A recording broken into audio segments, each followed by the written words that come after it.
After passing their big road test at Mizzou, the Georgia Bulldogs are back in Athens, 2-0 for the first time since 2008. Aaron Murray has 2 touchdown passes from number 2 on Georgia's all-time list, while linebacker Jarvis Jones has entered the Heisman Trophy conversation. Georgia versus FAU next.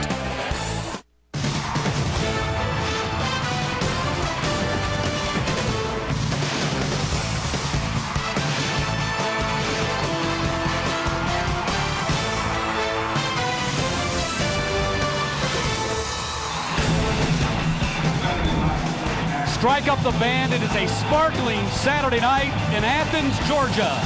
Welcome to Sanford Stadium. SEC football on CSS presented by Regions Bank as tonight 7th-ranked Georgia plays host to Florida Atlantic. And good evening. I'm Matt Stewart, joined by Florida Gators legend Chris Dorian, the SEC's all-time touchdown pass catcher. And Chris, the Georgia Bulldogs are overwhelming favorites in this game, but we just found out that star linebacker Jarvis Jones will not play tonight. They're going to hold him out as he continues to nurse that strained groin muscle. And with 3 straight SEC East opponents coming up, Georgia cannot afford to sleepwalk in this game. Well, with 3 SEC opponents coming up, you know you're going to need some depth on that defense. So with Jarvis Joss down, the next guy's got to step up. This is an opportunity for some young guys to prove that they're ready to play. Obviously, you get 2 guys back on the defensive side of the ball in Chase Vassar and Sanders Cummings. So a chance to get them reacclimated. And really, a lot of mistakes made last week against Missouri. Obviously, you won the game, but some penalties, some turnovers, some things that Mark Richt hopes to clean up tonight against FAU.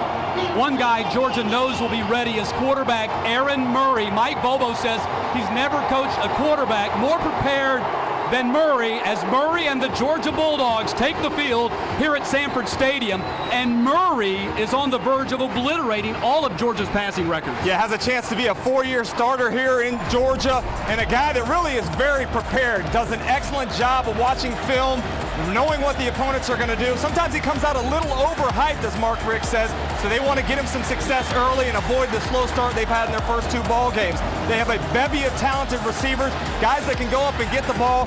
They're capable of some big explosion plays, and look for a big night for Aaron Murray in the passing game. It's the Georgia Bulldogs and the Florida Atlantic Owls. The Dogs have won 12 straight regular season games. Opening kick coming up next. SEC football on CSS is brought to you by Regions Bank. Want more control and balance with your finances? Switch to Regions, the easier way to bank. Regions, official bank of the SEC. By Geico, saving people money on more than just car insurance. Go to geico.com now or call 1-800-947-AUTO for a free quote. See how much you could save. And by Cook's Pest Control. Upgrade your home's termite protection to the unbeatable combination Cook's Pest Control and the Centricon system. Call Cook's for a free pest and termite evaluation. It's time for SEC football presented by Regions Bank, Florida Atlantic, and number 7, Georgia. The 3rd member of our SEC team is Angela Matlin. She's down on the field with Florida Atlantic coach Carl Pelini. Coach, despite your loss last week against Middle Tennessee, your offense came alive in the second half. What do you guys have to do to make that come alive here in the first half and half? You know, it's all about execution. Our guys got to put a hat on a hat. We got to quit turning the ball over and worry about what we're doing, not what the defense is doing. In our call, you talked about coaching and teaching with consistency. In fact, you didn't even mention Georgia. What does that say about the direction you're taking this program? I just don't think you can be an up-and-down program. Consistency is important if you want to build a winner. Coach, thank you. Matt? Thank you, Angela. And there's Mark Richt, the head coach here since 2001, record of 108 and 38. His career winning percentage 4th highest among active FBS head coaches. Georgia will open this game by kicking off. They're in their red and black, trimmed in silver pants. Florida Atlantic in the road white jerseys, trimmed in navy blue and red.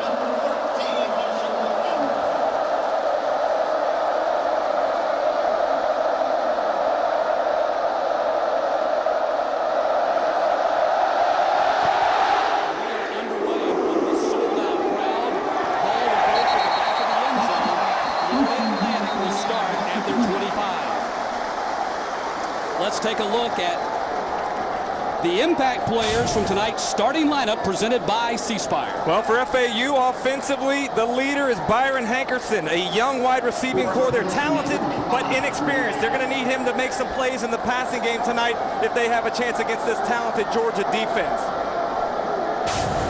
Defensively for the Owls, David Hines is a sideline-to-sideline player, very talented linebacker that's forced to make a lot of tackles because of some deficiencies on the defensive line.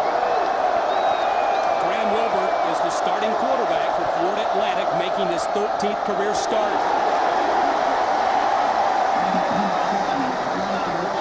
Only a 2-yard gain on the opening carry.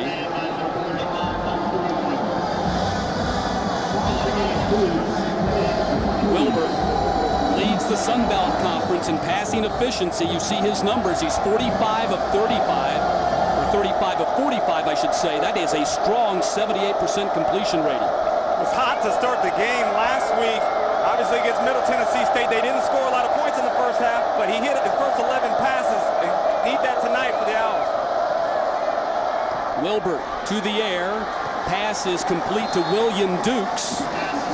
As we take a look at the Tony Chachere's ingredients for success. If Florida Atlantic hopes to hang in this game tonight, they're going to have to hit some big plays. They don't have enough talent to sustain long drives against this Georgia defense. And then defensively for the Bulldogs, as I said before, an opportunity to get Sanders Cummings back, you get Chase Vassar back, so you need to develop some depth. You'll see a lot of young guys in there. We'll see how they play together as they get towards that SEC schedule next week. Turn your same old into Creole with Tony Chachere's original Creole seasoning. It's 3rd down and 2.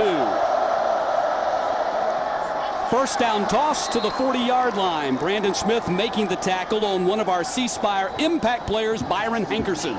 7-yard pickup. That's just a good call there. Damian Swan's coming on the blitz off the slot. They got the double slant to the outside, and obviously Wilbert does a good job of reading it and putting it on his receiver for a first down.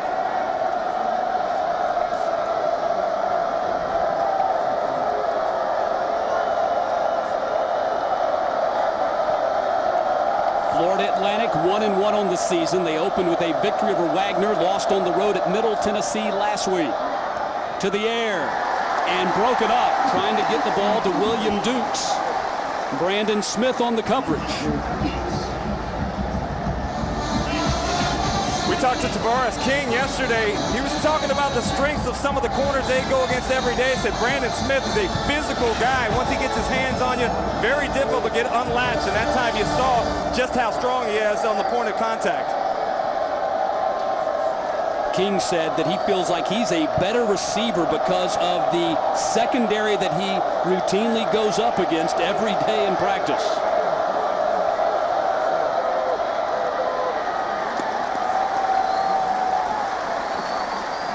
Jonathan Wallace on his second carry of the ball game. 2-yard pickup. You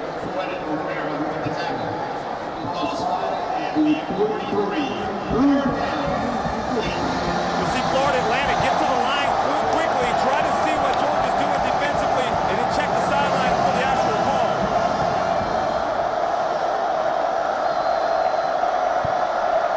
You heard Angela Mallon ask Carl Pelini about his first half offense. They have not scored any points in the first half so far this season. Only 3 touchdowns total. Wilbert to the air, and it is caught across the 50-yard line. Daniel McKinney with the first down grab. 11-yard pickup. Take a look at McKinney there in your slot. Get outside leverage, and then runs to the corner there. Nice throw by the quarterback, Graham Wilbert. Had a blitz coming from the outside, stood in there and threw a strike. Quick snap by Florida Atlantic.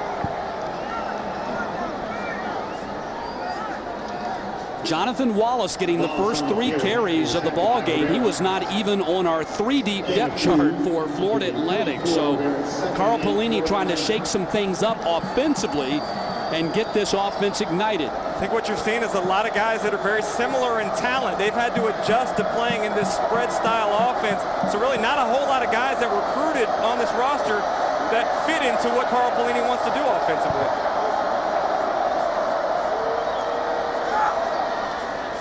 Pass is caught at the 40-yard line and driven out of bounds. The pass is complete. That was the tight end, Nixon Dorvillis.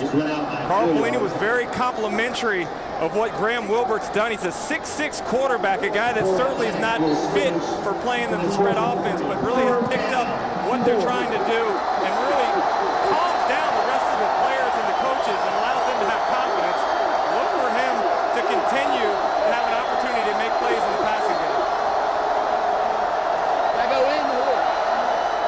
Ninth play of the drive. First down grab. That's William Dukes again, who had a career-high 6 catches last week for 60 yards against Middle Tennessee. Kind of surprised that Georgia's secondary is allowing so much space for the receivers outside. I thought they'd get up and play a little bit more bump coverage, especially on third down here. Allowed them to make the under route catch there. You see Sean Williams coming up from the safety spot to make that tackle, but not before they move the chains. Wilbert led the Owls on fourth quarter touchdown drives of 9 plays, 79 yards, and 7 plays and 60 yards. So they felt like they were starting to put some things together late in that loss in Murfreesboro. Wallace popped in the backfield. Met head on by one of the true freshmen, Josh Dawson. Josh Dawson is the guy that defensive coordinator Todd Grantham told us would get an opportunity to play a lot. He and Jordan Jenkins, 2 true freshmen on the defense that we'll see a lot tonight, and an opportunity for those guys to get some experience and some meaningful minutes against Florida Atlantic. Dawson, a young man out of Tucker, Georgia High School, who originally committed to Vanderbilt but flipped before National Signing Day. Heavy rush, broken up. Linebacker Michael Gilliard was there. Matt, I thought it was interesting what Todd Grantham said to us about throwing some of these young guys in there. Jordan Jenkins, Josh Dawson, Josh Harvey Clemens, a couple guys that, as coming out of high school, very heralded guys that didn't have to really work that hard, just naturally talented, so they were better than everybody else. He said this is a good way for them to be brought down and grounded a little bit and realize that there's a lot of work for them to do if they need to get, they want to get where they want to be.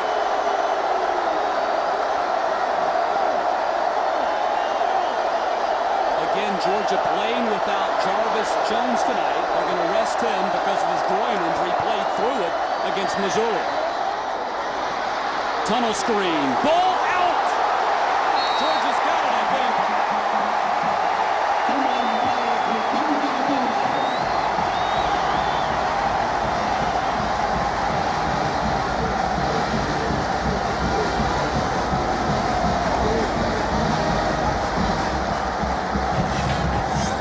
Georgia did a good job. They had this covered here. I don't think he was going to get to the first down marker anyway, but obviously not very good awareness for the tacklers as they're coming from behind, able to knock the ball out. Carl Pelini told us one thing. They've emphasized every day in practice, the first 15 minutes, how to hold the ball security. They got 10 pictures up outside the offensive coordinator's office of how you hold the ball correctly, and that time, not what you would expect after emphasizing it so much all week long. And Chris, that was Chase Vassar playing in his first game who forced that fumble. End around for Georgia.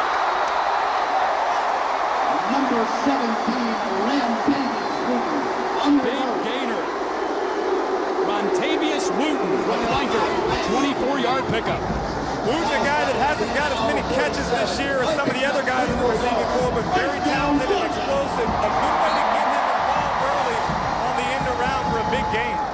And Mike Bobo told us that he felt like Rontavious Wooten and Tavares King had a chance to have really big games against this Florida Atlantic defense. Number 16, Christian Lemay. Let's take a look at our impact players from tonight's starting lineup presented by C Spire. Had an opportunity to talk to Tavares King yesterday, a big explosive type player.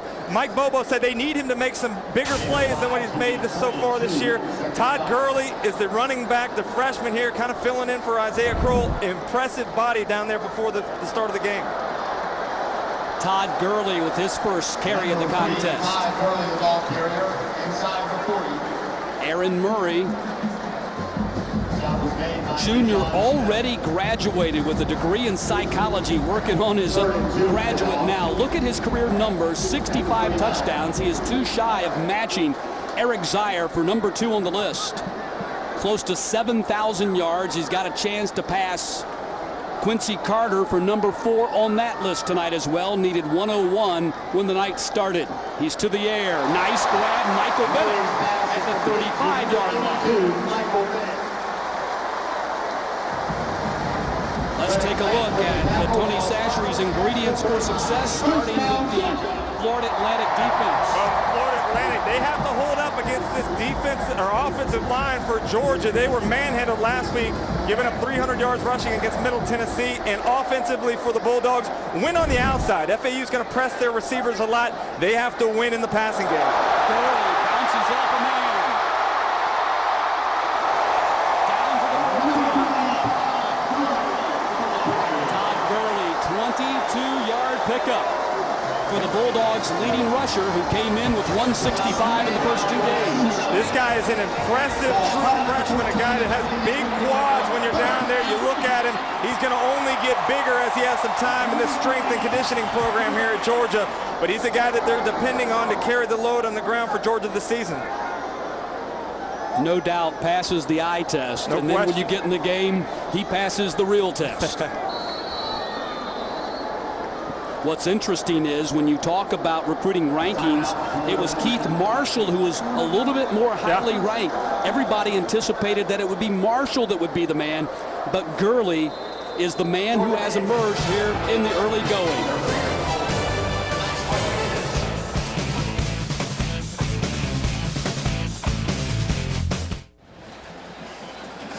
The Georgia Bulldogs are in the Ram Red Zone, brought to you by Ram Trucks, Guts, Glory, Ram.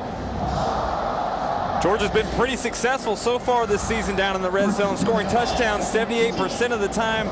And one thing we saw against Missouri last week down there, they spread it out. A lot of times you think about Georgia being more of a power running game when they get close to the end zone, but see a lot more spreading it out so far in the first 2 ball games this year.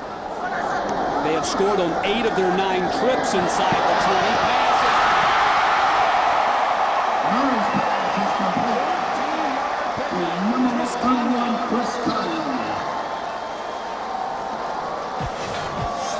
Nice read by Aaron Murray. The defensive back had the upfield shoulder on Conley, so what does he do? He throws it to the back shoulder.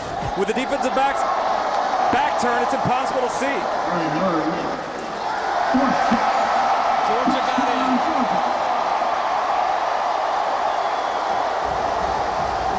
How about Georgia with the up-tempo? Making it hard on us up here, but one thing they had success with last week was going up-tempo in the final 2 minutes of that Missouri game in the first half, and then they used it much into the second half. I'm sure we'll see a lot more of that today as they caught FAU off guard there around the end zone.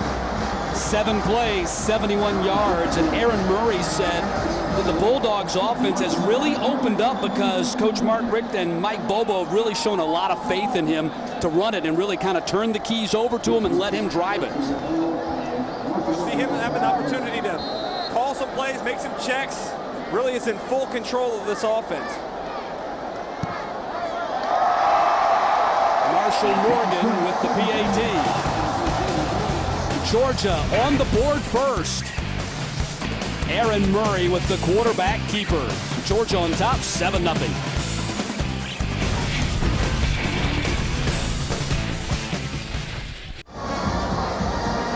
Georgia up 7-0 on the quarterback keeper by Aaron Murray, the SEC's active leader in touchdown responsibility. That was number 72 for him in his career. 7 plays, 71 yards for the Georgia up-tempo offense that covered that ground in 2 minutes and 25 seconds, Chris Doering. Yeah, very efficient, too. You saw 1 third-down conversion, and that was something they didn't do well last week. They were 0 for their first 8 tries.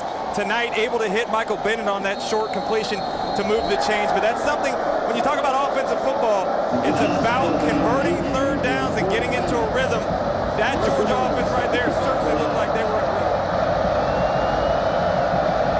DJ Smith is deep for Fort Atlantic. They never had a kickoff return for a touchdown in program history. Man, what a hit. vision on that kickoff coverage by Sean Williams. That's a perfect example right there of Mark Richt emphasizing starters playing on special teams. Sean Williams is your starter at safety, but yet he's in there running down on kickoff, and the players believe, because you put starters out there, they know how important it is, and that time a big hit by Sean Williams.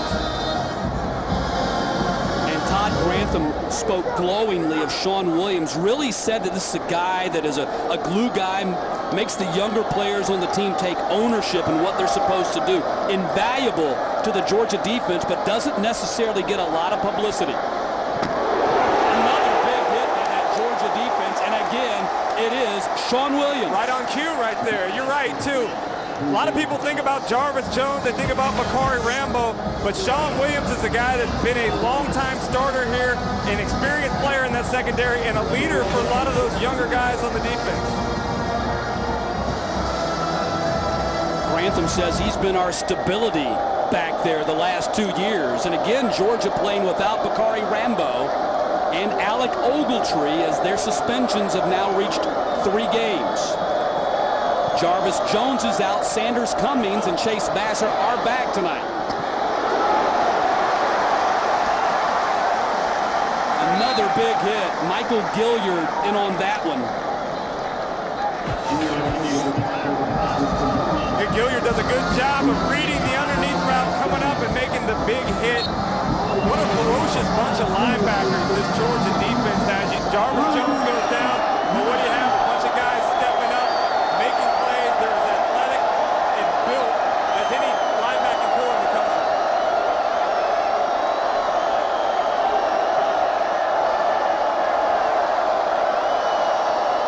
Third and 9. It is caught for a first down. William Dukes again. 12-yard pickup.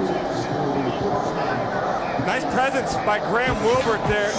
Gets some pressure up the middle. Has to come back to his right. Throws well on the move there. A strike as a completion made by William Dukes. Nice play by FAU's offense. 2 catches now for Dukes.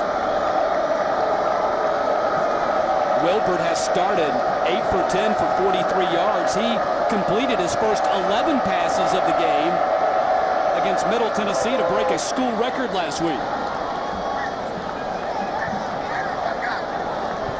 7-yard pickup, and Florida Atlantic, Chris, has been able to move the ball so far on Georgia. They coughed up their first drive. Yeah, man, I'm a little surprised by that, but look back last week, as you mentioned, he hit his first 11 passes. They had some success. But the big number was the 0 on the scoreboard, as they weren't able to punch it in last week or in the first game against Wagner. Fumbles have absolutely decimated Florida Atlantic on offense this season. With the fumble they lost earlier in this game, they've lost 7 already this year. Wilbur in and out of the hands of the running back Travis Jones, who had some room to run. Those are the plays that you have to make right there. That's a first down, an opportunity to make a big catch. Nice read by Wilbert again, putting it right on his running back, but just tried to run before he had it. That goes back to building the basics, the foundation that Carl Pelini talks about. Catch the ball, look it in, tuck it, and then go. FAU 4 of 5 on their third down conversions already in this game. This is a 3rd and 4.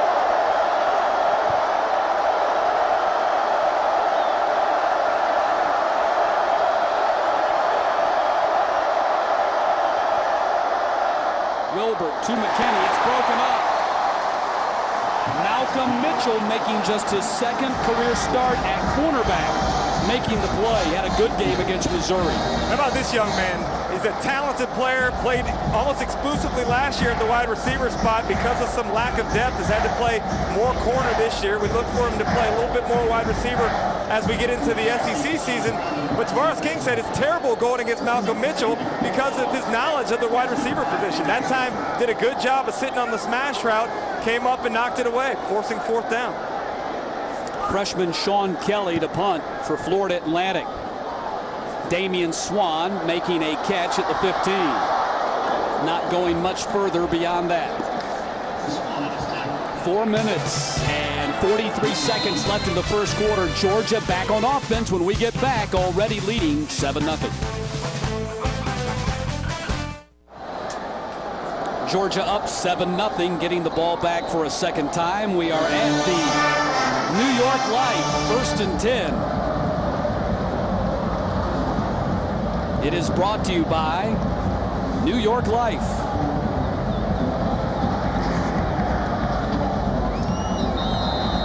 Georgia coming off a 41-20 win at Missouri. That victory extended Georgia's regular season win streak to 12. It is the second longest in the nation, behind LSU's 15.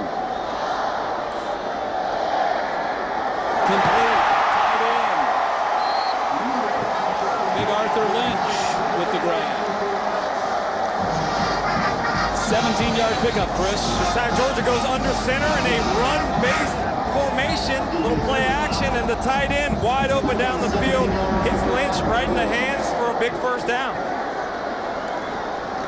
Love the way Aaron Murray uses all of his weapons. Got so many guys out there that are talented on the outside and really tough to kind of spread it around to all those different guys. Gurley on the short carry right there. What do you think about Georgia's up-tempo offense to start this game? I think Aaron Murray performs at a higher level when you're playing in that up-tempo offense. He's able to get the other team caught off guard and move the ball efficiently. Another completion. Ball out. Lynch lost it. FAU covers it. And that was the safety, Jeremy McKnight, that comes up with the fumble by Georgia. That time Georgia came back with the same play they ran before, this time to the opposite side of the field. But again, you're seeing a ball carrier not securing the football. FAU able to poke it out. That's a big turnover here, close to the midfield, an opportunity to create some momentum for your offense now. 5th fumble of the year for Georgia. Georgia came into this game +1 in turnover ratio. 3 takeaways for 14 points against Mizzou. 2 turnovers, 2 giveaways against the Tigers, and surrendered 3 points out of them. First carry by Damian Fortner. There's that man again, Sean Williams, right in the thick of things. Yeah, how active is he around the line of scrimmage, playing your strong safety position, but getting down there close to the line of scrimmage, making a lot of plays in the run game. Nice job by the defensive line for Georgia, too, occupying that offensive line, not allowing them to get to the second level.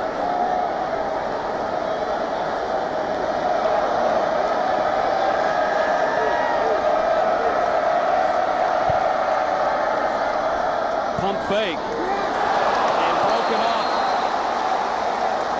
Sean Williams.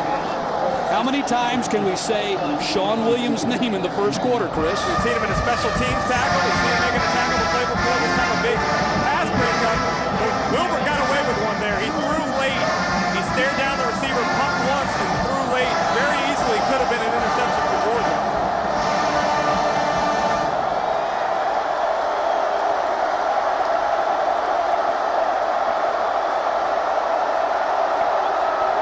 Third and 6.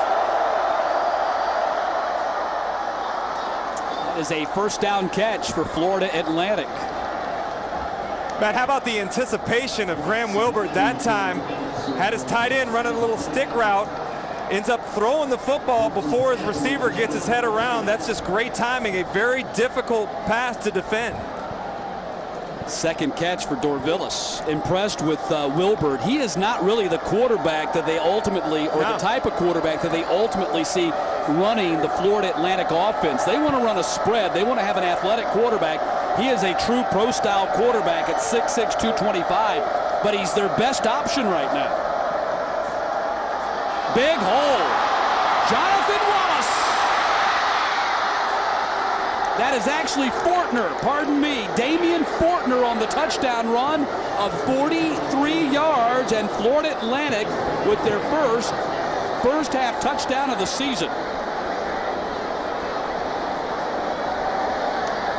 I promise you, Todd Grantham not going to be happy with that one. Fortner takes the ball right up the middle, untouched. for a Florida Atlantic touchdown. That's the big play we talked about in the keys for success. Florida Atlantic has to make some big plays. That time, able to break off a long run for a touchdown. Game tied at 7. Time now for Napa know-how. We start with the fumble by Lynch, recovery by McKnight, and Florida Atlantic knew how to capitalize on that turnover. Yeah, certainly Georgia moving the ball well. You got the big turnover and momentum swing, and then the long run up the middle by Damian Fortner. Just what Carl Pelini ordered to tie this game up 7 apiece. Napa know-how brought to you by Napa. Napa know-how. And Damian Fortner knew how to get that ball in the end zone. Big shoes to fill for Florida Atlantic in their running game, as Alfred Morris, 6th-round draft pick, had a great debut for the Washington Redskins, rushing for close to 100 yards and scored a couple of touchdowns. It was the first 2 touchdowns ever by a Florida Atlantic player in the National Football League. Yeah, not only did he get an opportunity to score a touchdown, he was an integral part of that Washington Redskin offense last week in a big victory over the Saints. Redskin fans excited about what they got going on up there with RG3. And right now, the Owls are excited about what Fortner was able to do right there, capping a 4-play, 57-yard drive.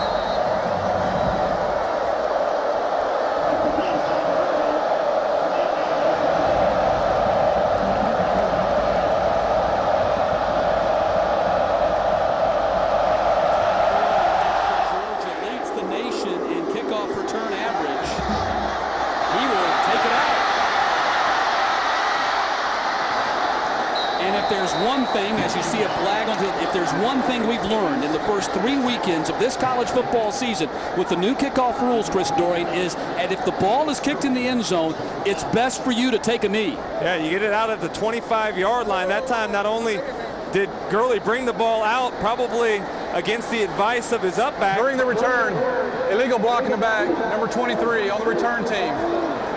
Half the distance penalty to the goal, first down. You add insult to injury there. You bring it out, and then you get the block in the back, right in the middle of your screen right there. And now Georgia's going to start from deep in their own territory. You know, Matt, I think this is one of the things you had to be worried about if you were Mark Richt. A big win last week on the road at Missouri. You're coming back against an opponent that I think a lot of people are taking lightly. A slow start, almost like your team's sleepwalking here. We'll see if that touchdown maybe punches these guys in the mouth and wakes them up a little bit.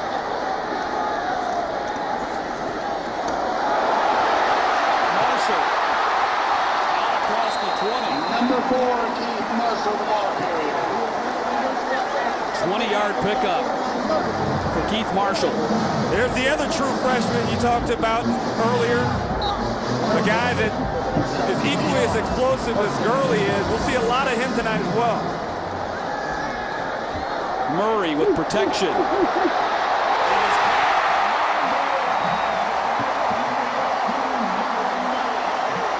33 yards by Marlon Brown, who's coming off a career-high 8 catches at Mizzou.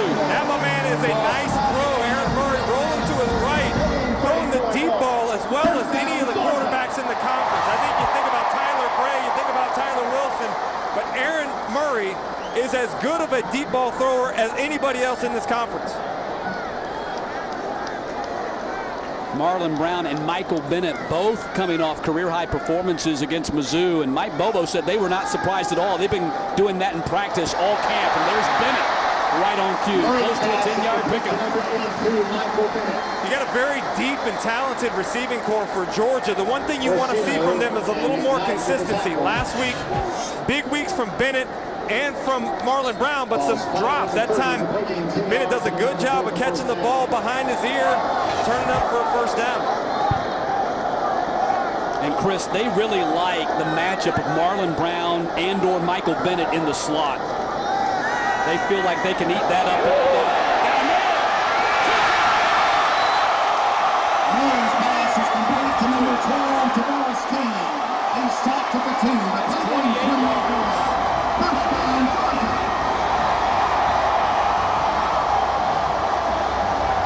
First down, Georgia from the 2. I really like what Tavares King does here. Has a chance to potentially get in the end zone. Number 4,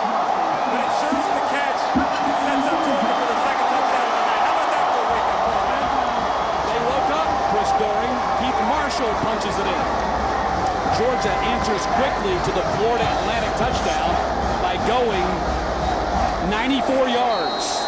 Look at that push by the big offensive line right there. Blows the defensive line of FAU off the line into the end zone. Easy walk-in touchdown for Marshall.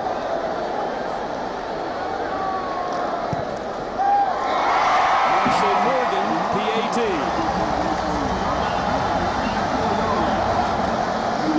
71 seconds left in the first quarter. Georgia back on top 14-7.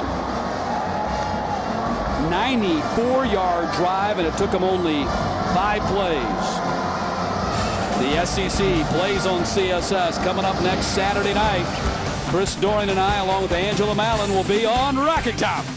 Akron against 23rd ranked Tennessee, 7:30 Eastern, presented by Regions Bank. The SEC plays on CSS, the face of college sports in the South. Right now, Tennessee in a big battle. My alma mater there, taking it to him in the start of the third quarter, 14-10. Really impressed with what Tyler Bray does for that Tennessee offense. He, to me, is like Peyton Manning almost. When Indianapolis lost Peyton Manning, they were nothing. Last year, without Tyler Bray, the Vols offense really struggled. But with him back this year, they're a totally different team. Well, if Tennessee does beat the Gators tonight, they'll be favored against Akron. Georgia will be favored against Vanderbilt. Those two teams got a good chance to be 4-0 when they meet in week 5 of the regular season. Like old times for Georgia and Tennessee.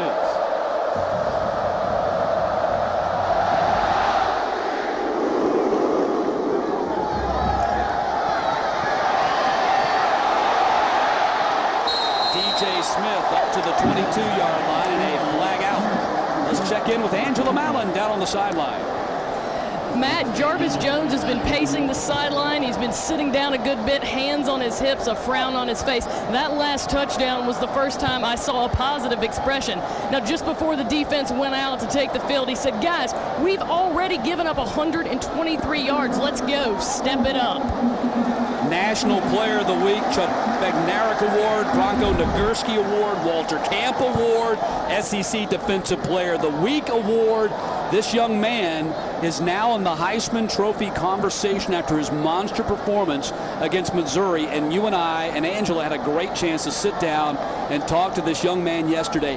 What an engaging person. Loved it. Very impressive. A guy that's soft-spoken for as much of a beast as he is on the football field. Very personable, gave us a lot of insight. Really enjoyed having the opportunity to talk to him.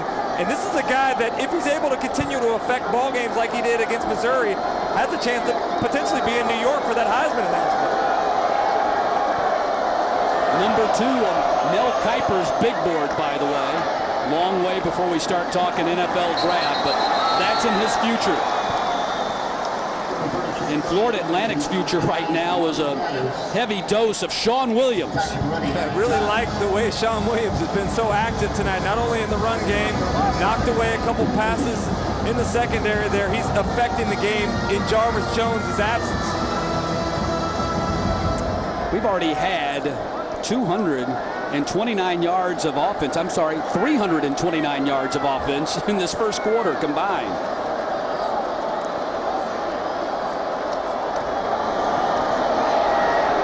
Wide open Dukes. Up to the 47. Matt, that's just a great throw there by Graham Wilbert on the pump fake. He's got his receiver, William Dukes, open, but rather than throwing it and putting air underneath it where the defensive backs can break on it, he throws it on a line, so it's a catchable ball and a chance to run after the catch. Really like what Wilbert did there. That's a 32-yard pickup. Wilbert passed for a career-high 260 and 2 touchdowns last week against Middle Tennessee. 15 minutes done here in Athens. Florida Atlantic. Gotta like where they're standing right now. They're in the game. 14-7 Georgia as we head to the second quarter.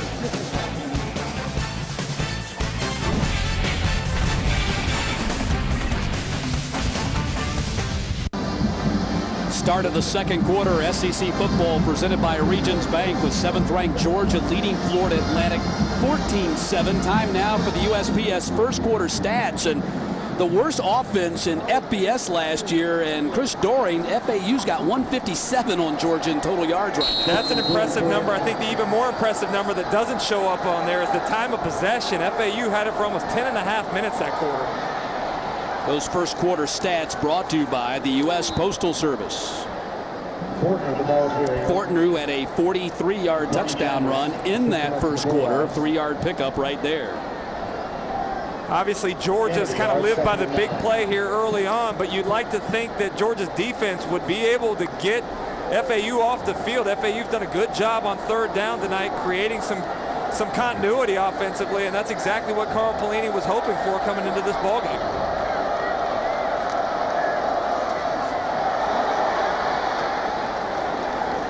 Quarterback keeper that time as they run Stephen Curtis in there as the Wildcat quarterback. They said they were going to do some of this. He was their starting quarterback against Wagner. They benched him in favor of Wilbert. Did not play much against Middle Tennessee last week, and they swore they were going to try to Wildcat him a little bit more against Georgia. It's a good changeup, something that forces Georgia to be aware of. Obviously, they'd like to do more of that, and certainly will in the future. Melvin German's a junior college transfer that they got in here. The NCAA hasn't cleared him yet. But if and when he does come back this season, look for him to bring a little bit more Wildcat to this offense. Impressive. 5 for 7 on thirds. They go over the top and a man open. Dukes down to the 1. 48-yard pickup for William Dukes, who's having a spectacular first half. Graham Wilbert is absolutely taking advantage of the aggressiveness of this Georgia secondary. Again, the pump fake, the same exact play they ran earlier, and that time William Dukes able to get it down around the goal line. Flag dropped right at the snap of the ball. Wallace back in there on that carry.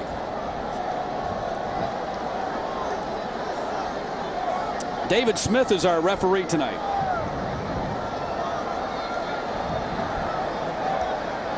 Offside on the defense, number 93. That penalty is half the distance to the goal. Replay first down. Matt, I mentioned before the game that Georgia wanted to clean up some of the penalties and mistakes they've made. They've done just the opposite tonight so far. We've seen a lot of blown coverages in the secondary, several penalties here as well.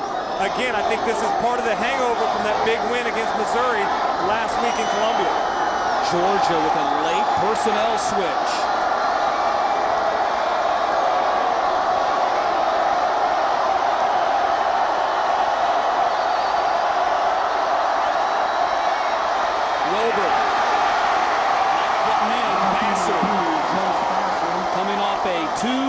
Suspension in there on that tackle, suspended the first 2 games of the season after a May DUI arrest in Atlanta.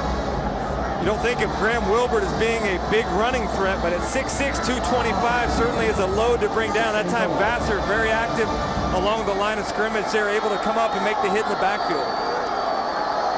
Lost a yard on the play.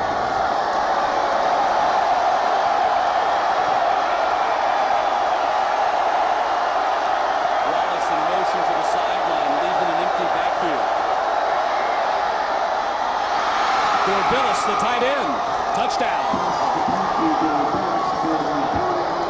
Nicely executed by this Florida Atlantic offense directed by OC Brian Wright.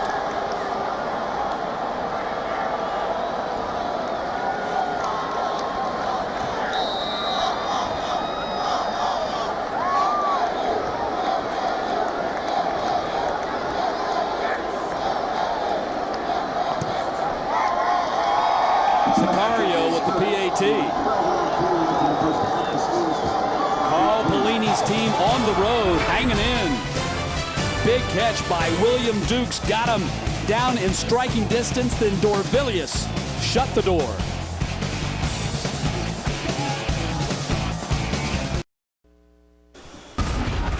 SEC football on CSS is brought to you by Tony Chachere's. Turn your same old into Creole with Tony Chachere's original Creole seasoning. Tony Chachere's makes everything taste great. By Polaris, the hardest working, smoothest riding off-road vehicles. See them at your local dealer or visit Polaris.com. And by C Spire. Welcome to a different kind of wireless network. C Spire, the wireless network personalized for you. Georgia and Florida Atlantic tied at 14, less than 3 minutes into the second quarter. SEC football presented by Regions Bank. Matt Stewart, Chris Dorian, Angela Matlin with you at a sold-out Sanford Stadium.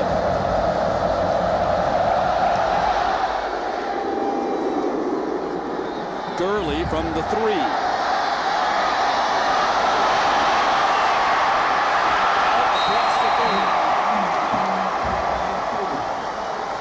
Tune in to SEC Football Tonight, presented by Regions Bank. A new show for SEC fans to get the very latest news, analysis, and opinions on SEC football. Join us weeknights at 7 o'clock Eastern. I'll be in studio Monday night with Bob Pasella and Brady Ackerman.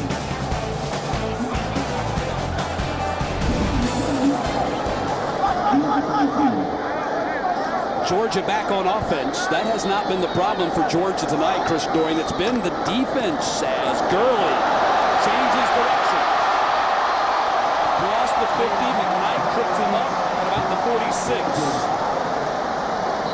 That nice job by Michael Bennett, the wide receiver, downfield, sends the block in the corner, allowing Gurley to pick up some yards as he gets to the second level. That's one thing Mike Bobo mentioned. We wanted to see his receivers do a better job of being more physical down the field in the run game. That time, nice job by number 82. And a timeout called on the field.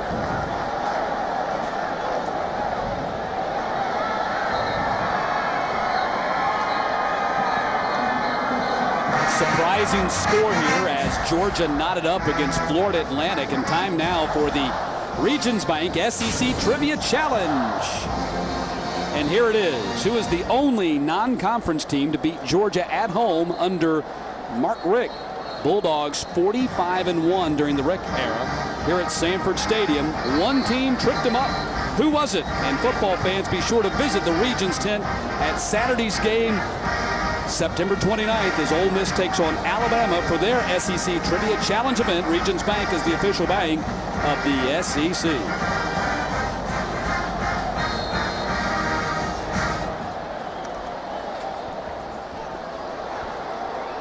Matt, I told you before about Murray's ability to spread the ball. 5 different receivers he's gotten involved in the game already tonight. This time he hands it off.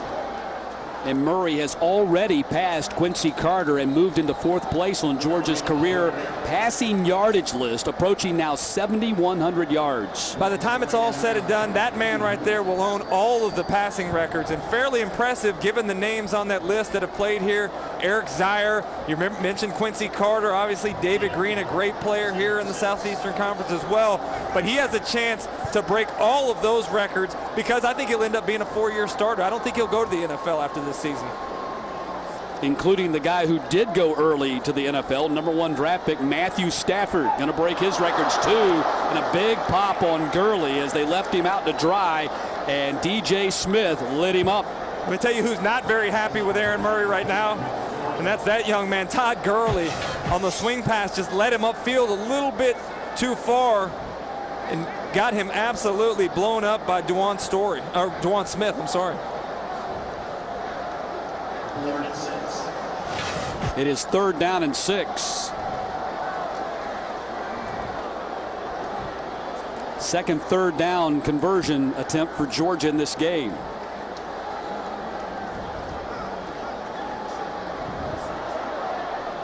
Broken up at the 45-yard line. Trayvon LeBlanc on the defense for the Owls. Georgia's going to have to punt for the first time, or at least they have their first punting situation coming up, we should say.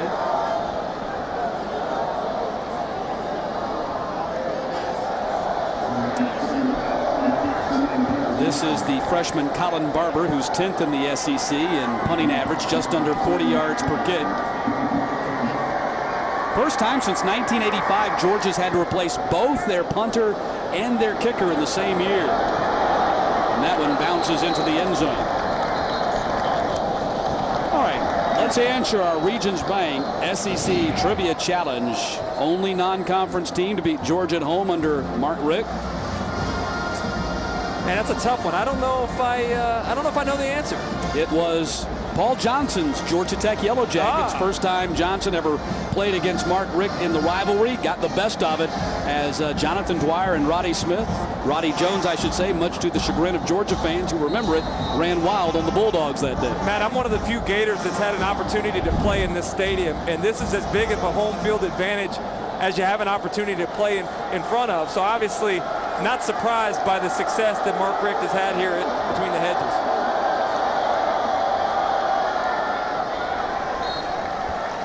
Not much doing on first down.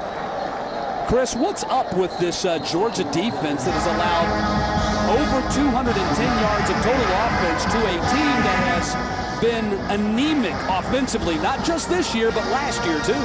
Well, you think about Jarvis Jones not being in the lineup. I think a lot of guys are trying to compensate for his absence tonight. I think you're seeing a lot of over-aggressiveness, guys trying to maybe do more than they're just supposed to do and finding themselves out of position. We saw the long run. The running back went untouched there, so it's clearly a busting assignment there, and then some big passes where guys were just running wide open in the secondary. Jonathan Wallace again, 4-yard pickup. Wallace getting a lot of carries. That was number 7 for him in this ballgame.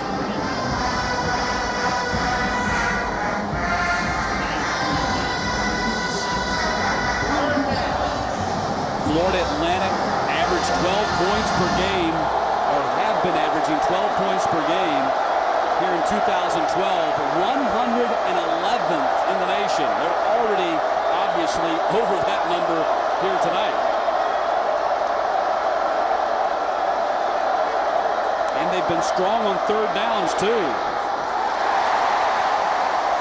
Through the hands of the intended wide receiver, Byron Hankerson.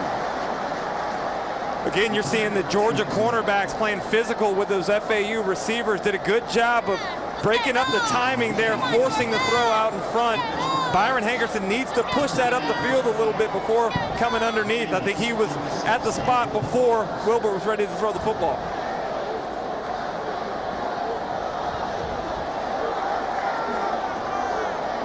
Sean Kelly to punt.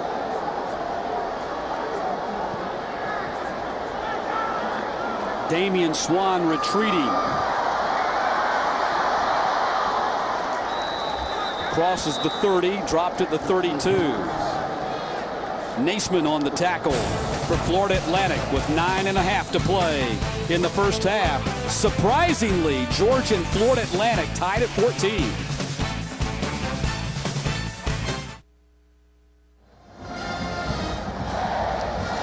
Mark Richt is counting. What is he counting? He's counting the fact that Georgia has only 10 men on the field for that punt return. Is this perhaps evidence of a lack of focus by Georgia tonight? Yeah, you see 9 guys there in the box, and then the return man deep allowed the gunner to come down and make an easy tackle. And again, as you mentioned, it is a lack of focus right now. You see Georgia kind of sleepwalking through this first half of the ball game. They need somebody to make a big play offensively and get the entire team sparked.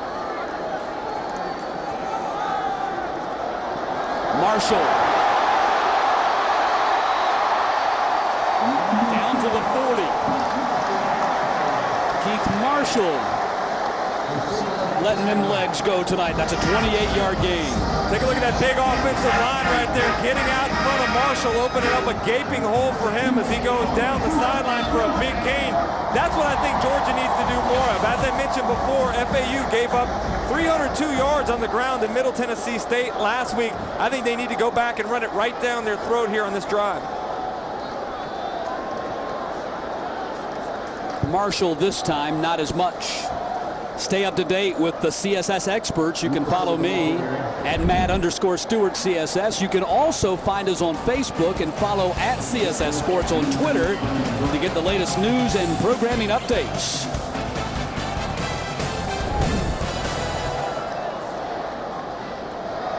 On 2nd and 7, Marshall makes a man miss, then dives back in. Short gain. Hey, Matt, one of the reasons I think that Georgia should run the ball a little bit more. The big advantage they have up front. They have an offensive line that averages over 300 pounds against a big, outweighed, outsized front for FAU. Almost 50 pounds difference there, or over 50 pounds difference there between the O-line and that FAU defensive line. Georgia with 261 yards of total offense so far tonight. Offense hasn't been the issue. First down carry for Keith Marshall. And Matt, you'll see 3 or 4 different guys playing that tailback spot. You see Malcolm coming in to spell Marshall there, but we talked to Mike Bobo about it. They're trying to get guys ready for SEC competition, and we know the wear and tear that the SEC season causes players, especially tailbacks. With the depth they have, that's a position they feel very confident about.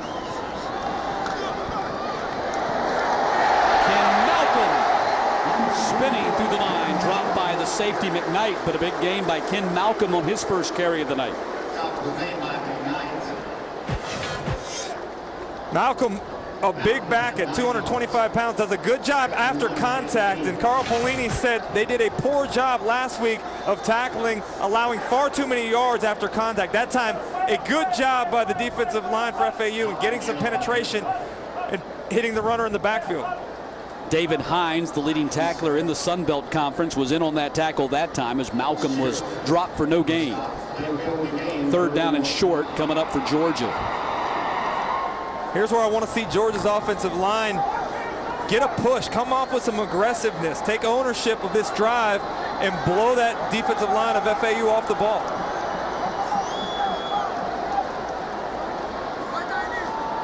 Georgia 2 of 3 on their thirds. That's Lynch, the tight end, in motion. Pitch to Marshall. First down and more.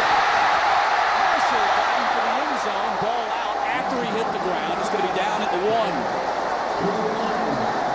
15-yard gain for Marshall.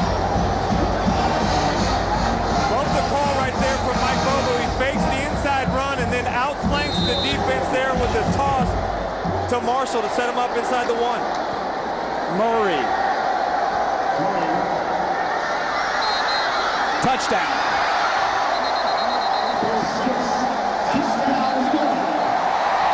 Georgia ran the ball on every play of this drive.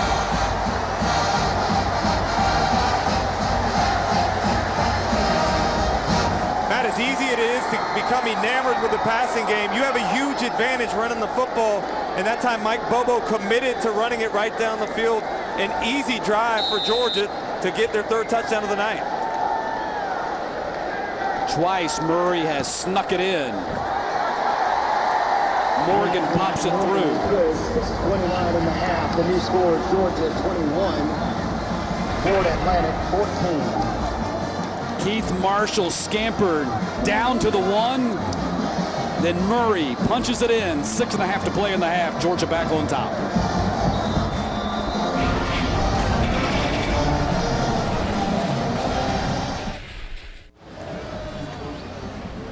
Georgia on top by 7 again after an all-running drive for the Bulldogs. 8 plays, 67 yards. Second 1-yard touchdown run of the night for Aaron Murray. Georgia averaging 43 points per game on the season, 15th in the nation. They've never opened a season with 3 straight 40-plus games. Got a shot at that here tonight, but they got to find a way to slow down this suddenly potent Florida Atlantic offense. Yeah, the offense is not the concern tonight. It's the defense and how giving they've been to FAU's offense. DJ Smith will take a knee. Wise decision, young man. Ball comes out to the 25, and Graham Wilbert has been passing the ball at will against this Georgia defense. Yeah, really surprised. This was a defense that shut Missouri out in the second half last week. But tonight, receivers running wide open in the secondary, and to Graham Wilbert's credit, he's found them with some very accurate passers, having a great start. And remember, this is an FAU team that's been shut out in the first half against Wagner and the first half last week against Middle Tennessee, pretty much going up and down the field at will against Georgia. Wilbert, 13 of 19, 147 and a touchdown, including a 48-yard toss that set up their second touchdown. Fortner, who scored on a 43-yard touchdown run in the first quarter with a nice gainer, 10 yards on the play. Impressed with Fortner. He's a big, strong-looking running back there. Does a good job in the middle. Obviously, we saw him break the long one before, but that one picking up some tough yards after contact. Georgia doing a poor job of tackling so far this evening. Fortner already has 50 yards rushing. He was their leading rusher with 43 against Middle Tennessee last Saturday.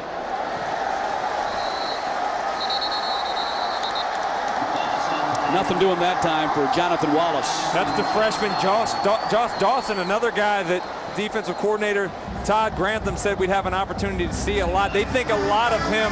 He's a guy that's a 250-pound true freshman. As he continues to add some weight and get a little bit stronger, he's going to be a force for Georgia in the future. Let's face it, the idea that freshmen need to sit and watch is a old axiom in college football. Kids play now. Georgia's played 13 true freshmen already this season, and a flag out. And Georgia's played 13 true freshmen already, kind of by necessity. In some places they're needing some depth. Also, nowadays you're trying to get 3 years out of these guys. When you recruit the type of players that Georgia does, they're thinking about going to the NFL. So you want to get them in, you want to get them acclimated, and you want to get the most out of them while you got them. Mark Richt trying to help out David Smith with the call here. Yeah, I think that was an uncatchable pass. Looked like it was far and away above the receiver's head. There was a lot of contact. You saw Brandon Smith locking down the receiver from the line of scrimmage, but I think that ball had no chance of being caught. Pass interference on the defense, number 1. Ball replaced in the spot of the foul, automatic first down. Obviously, David Smith did not agree with you. There you see Brandon Smith with his hands all over Hankerson.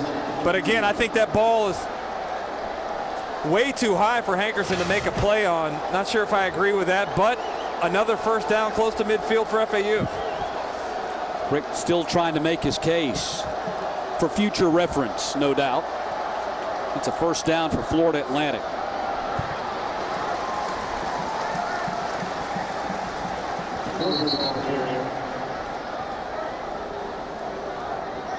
A couple of yards for Fortner on the play.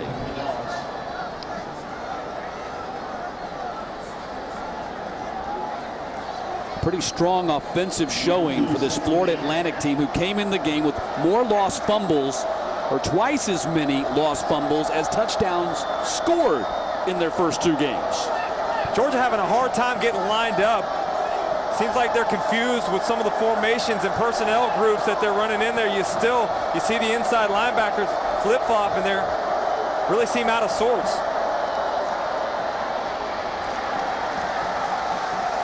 In the booth next to us, your buddy Kurt Olivadotti was enraged, yelling at the top of his lungs at his linebackers. Again, the alignment issues you were talking about. Yeah, you look at some of the guys they've been without on defense. Obviously, we mentioned earlier, they're getting Vassar back, they got Cummings back. They've had a lot of different combinations of personnel on the defense, and you wonder, without having those solid top 11 in there to have a chance to play, how is that going to affect them not only tonight, but as they get into that SEC schedule next week?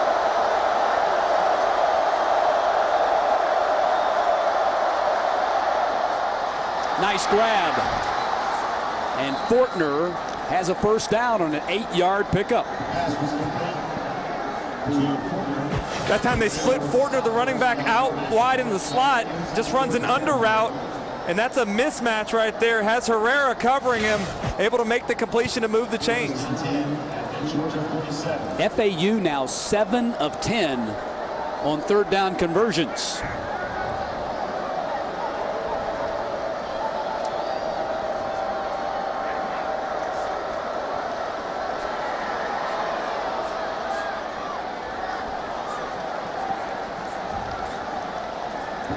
A little bit of miscommunication that time. I think Wilbert thought his receiver was going to go deeper. And that's one thing Carl Pelini mentioned to us last week in their game The receivers are young, they're inexperienced, and it seems like a lot of times they get excited and hurry up. They're running their 8-yard routes at 4 yards. They need to do a better job of being disciplined, running the routes at the right depth, and executing. That's something they did better in the second half as they scored 17 against Middle Tennessee last week. Look at that. Georgia right at 300.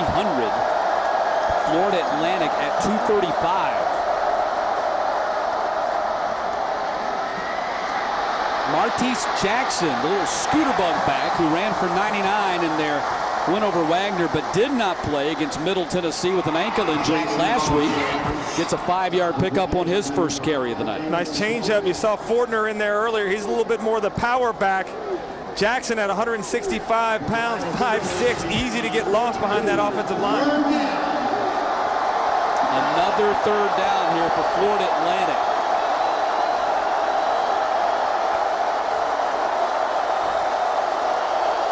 They have not had a problem with this situation tonight. They have done quite well in these situations. They've done a good job of staying out of 3rd and long. You get in the 3rd, 4, 3rd and 5, 3rd and 6 range. Those are easy plays to convert, or at least give you a better chance to convert as opposed to the 3rd and 11, 3rd and 12s. And a timeout has been called by the Owls. So 2:46 left in the half. Florida Atlantic driving for what they hope is a tying touchdown. Check out Talkin' SEC Football presented by Cook's Pest Control Wednesdays at 7 Eastern for the latest in SEC football, featuring Bob Neal, Brady Ackerman, Tony Barnhart, and the newest member of the Talkin' SEC Football team, Derek Rackley. It's only on CSS.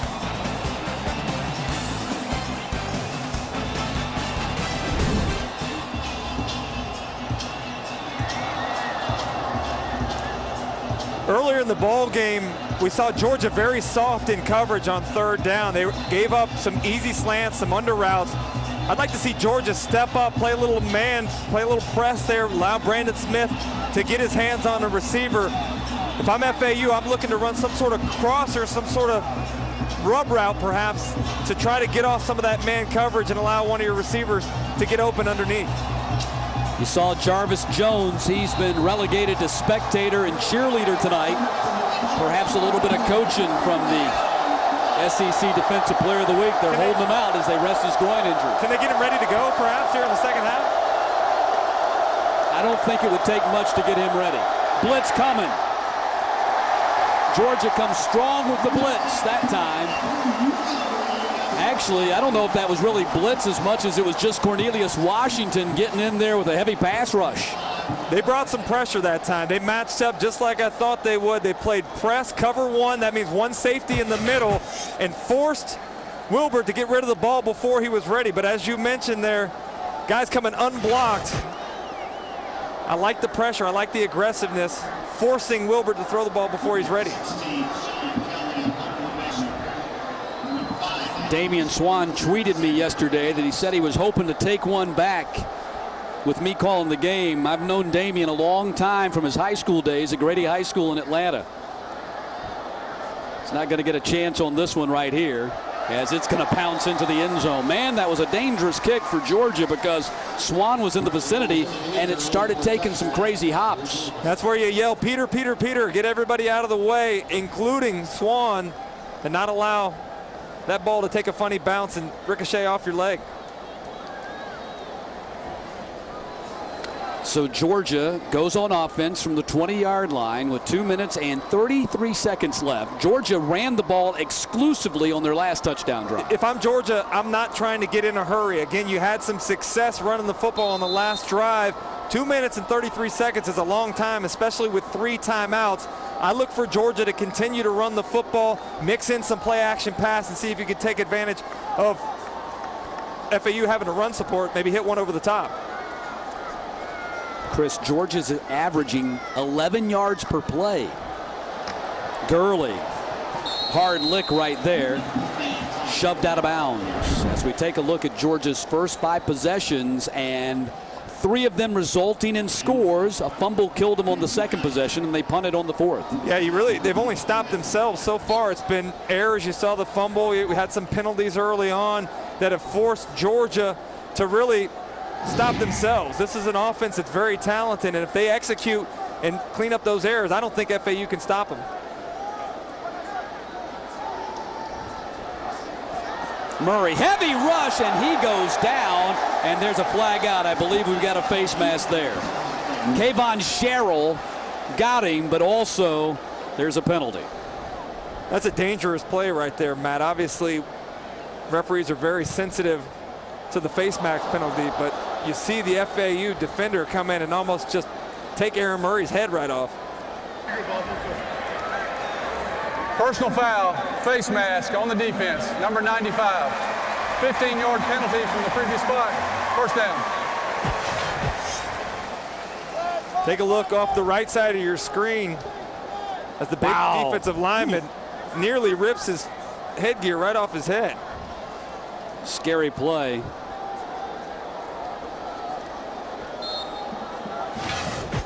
Don't let Aaron Murray's Jesse Palmer-like good looks fool you. He's a tough kid. He likes the contact. He was a safety in high school. He likes to get hit. Yeah, he likes to hit back. He mentions he likes to get hit early. You know, I was always like that as well. I like to get that catch early, get hit, and then feel like you're in the flow of the game. I think for Aaron Murray, that's probably a good thing to kind of get his adrenaline calm down a little bit and allow him to settle into a little bit more of a rhythm.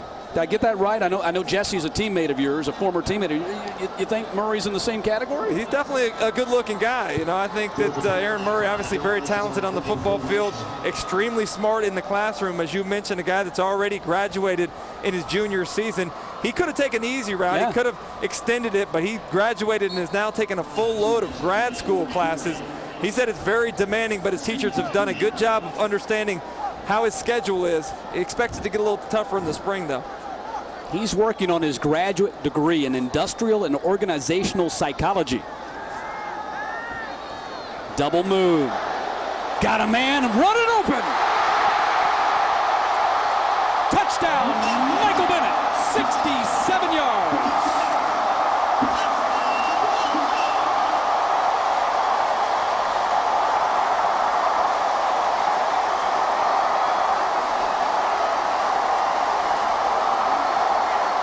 There's my man, number 82, Michael Bennett.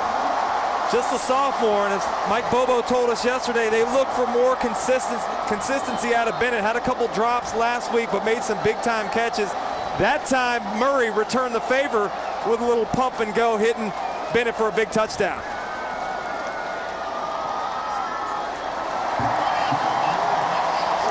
(28-14). So good, let's take a look at it twice. Take a look at Bennett there on the left side of your screen. Fakes the dig route. Murray pump fakes. The safety bites, and he's wide open over the top. Nice throw and catch for a Georgia touchdown. And we were talking about Murray doesn't mind the hit. He took one there. That's what you got to do. If you play quarterback in the SEC, you got to be willing to stand in there. And we asked him yesterday, would you rather get hit from behind or would you rather see it coming? He said sometimes those hits where you see it coming are tough to step into, but a good job that time by the quarterback in hanging in the pocket, stepping in there and delivering a strike to Bennett. Bennett with the touchdown grab. It was a quick two-play 80-yard drive for Georgia to go up by 2 scores. Biggest lead of the night for the Bulldogs. First time all night they've really had any kind of separation from this very game Florida Atlantic Owls team. You get the feeling Georgia's defense there brought some aggressiveness on third down to force the punt, and then offensively Mike Bobo comes back with a little pump and go for a touchdown. Maybe now you're going to see Georgia start to separate. That's one thing you got to worry about if you're Carl Pelini. You hang in there early on, but do you have the depth? Do you have the ability to withstand for 4 quarters?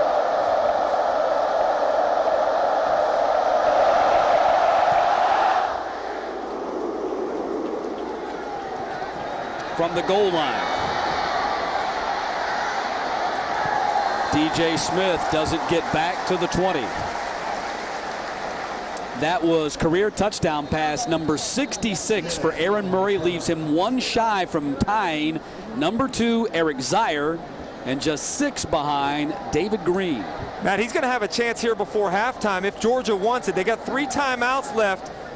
They have the potential to go 3 and out and give Aaron Murray another opportunity before the break.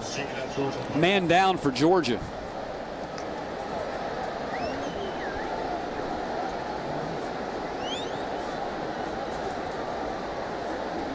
It's a warm night out here, Matt. It looks like a cramp. And I think you'll see more guys going down in the second half because of how hot and humid. And Mike Bobo mentioned us. They had a really unusually cool two-a-days. And some of the guys have suffered because of how hot it's been against Buffalo and again here tonight against FAU. Bulldog fans, check out the Dog Report Wednesdays at 6:30 Eastern for all the latest on University of Georgia sports. It's only on CSS, the face of college sports in the South.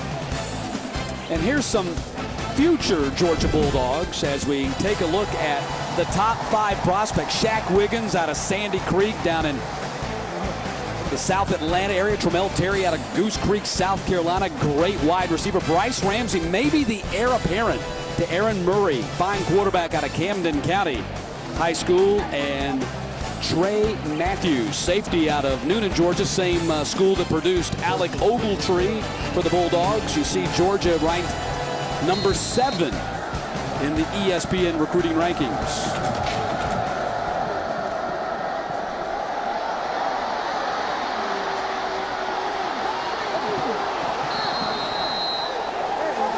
Fortner and a flag out.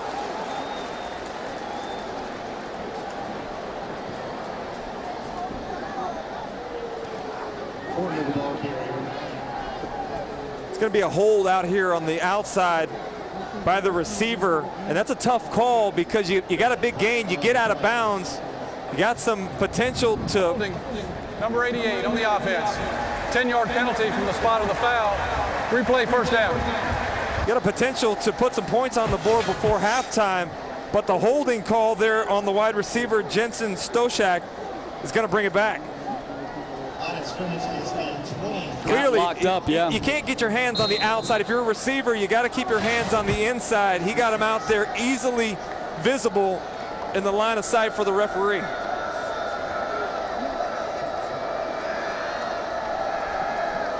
So 1st and 6, as that was a spot foul. They mark off from the spot of the foul. Nothing doing. Fortner dropped in his tracks.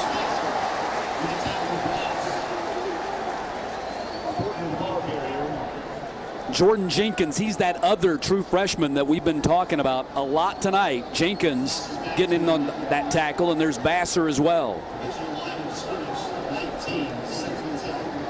You know, when you talk to Todd Grantham, and you know he's been a defensive coordinator here at Georgia now and in the NFL with the Dallas Cowboys, and he looks you in the eye and he says, when you're talking about Jordan Jenkins, he's going to be really good. You know, I tend to believe him. Yeah, he's not just blowing smoke. He doesn't need to do that. He's seen a lot of players and coached a lot of them. He really likes these freshmen, Jordan Jenkins, Josh Daniels, Josh Harvey Clemens. These are some guys that, as you mentioned, are being recruited here as part of the adjustment phase. Georgia went from running a 4-3 defense to a 3-4 under Todd Grantham. And when you're recruiting guys to fit a certain system, it takes a while, but you've seen some improvement. Obviously, it's a big defensive lineman. You look at this front for Georgia, talk about John Jenkins. We had a chance to talk to Avery Jones yesterday, Cornelius Washington. These are big, aggressive guys that play a little different style than what you've seen in a 4-3 defense. These guys are not your typical 2-gap, 3-4 defense like you may remember from the Baltimore Ravens. These are guys that play a one technique on the edge to try to disrupt the passing lane, rush the passer, so a much more aggressive front, and certainly Todd Grantham will continue to recruit that way. On 2nd and 10. Georgia's starting to buckle up on that running game now. Nothing doing for the Owls on that one. Georgia calls another timeout. As you pointed out, Georgia's going to have a chance here because they've been very judicious with their timeouts. They want to get another crack with the ball in their hands. We've seen a little change in the momentum. Earlier we saw Georgia scoring a lot of points, but their defense was giving up. For every touchdown they were scoring, they were giving up a touchdown. Now we've seen Georgia's defense become a little bit more stingy, a little bit more continuity on offense now. So they'll probably have about 20 seconds left to have an opportunity to go down the field and potentially at least get a field goal.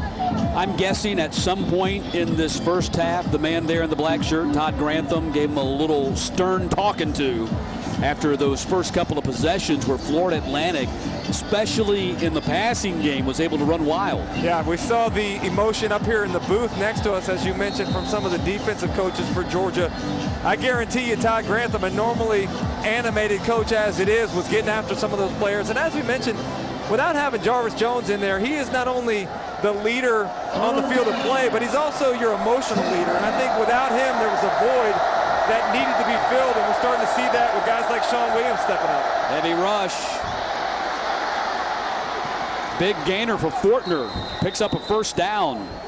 They schemed that well as Georgia brought pressure, and they had Fortner sitting there ready to catch the pass. That's a nice call by offensive coordinator Brian Wright. He took advantage of the aggressiveness there. Pressure coming off the left side, and they just dump it to the running back Fortner for a first down. They'll have the ability here to run out the clock and take it to the locker room down 14. And that appears to be exactly what the Florida Atlantic plan is right here. We talked about Georgia winning 12 regular season games in a row. Florida Atlantic has lost 11 straight in their conference in the Sun Belt. So two teams really going in opposite directions. But here tonight, Florida Atlantic has stood toe-to-toe with Georgia for most of the first 30 minutes. And now it's halftime.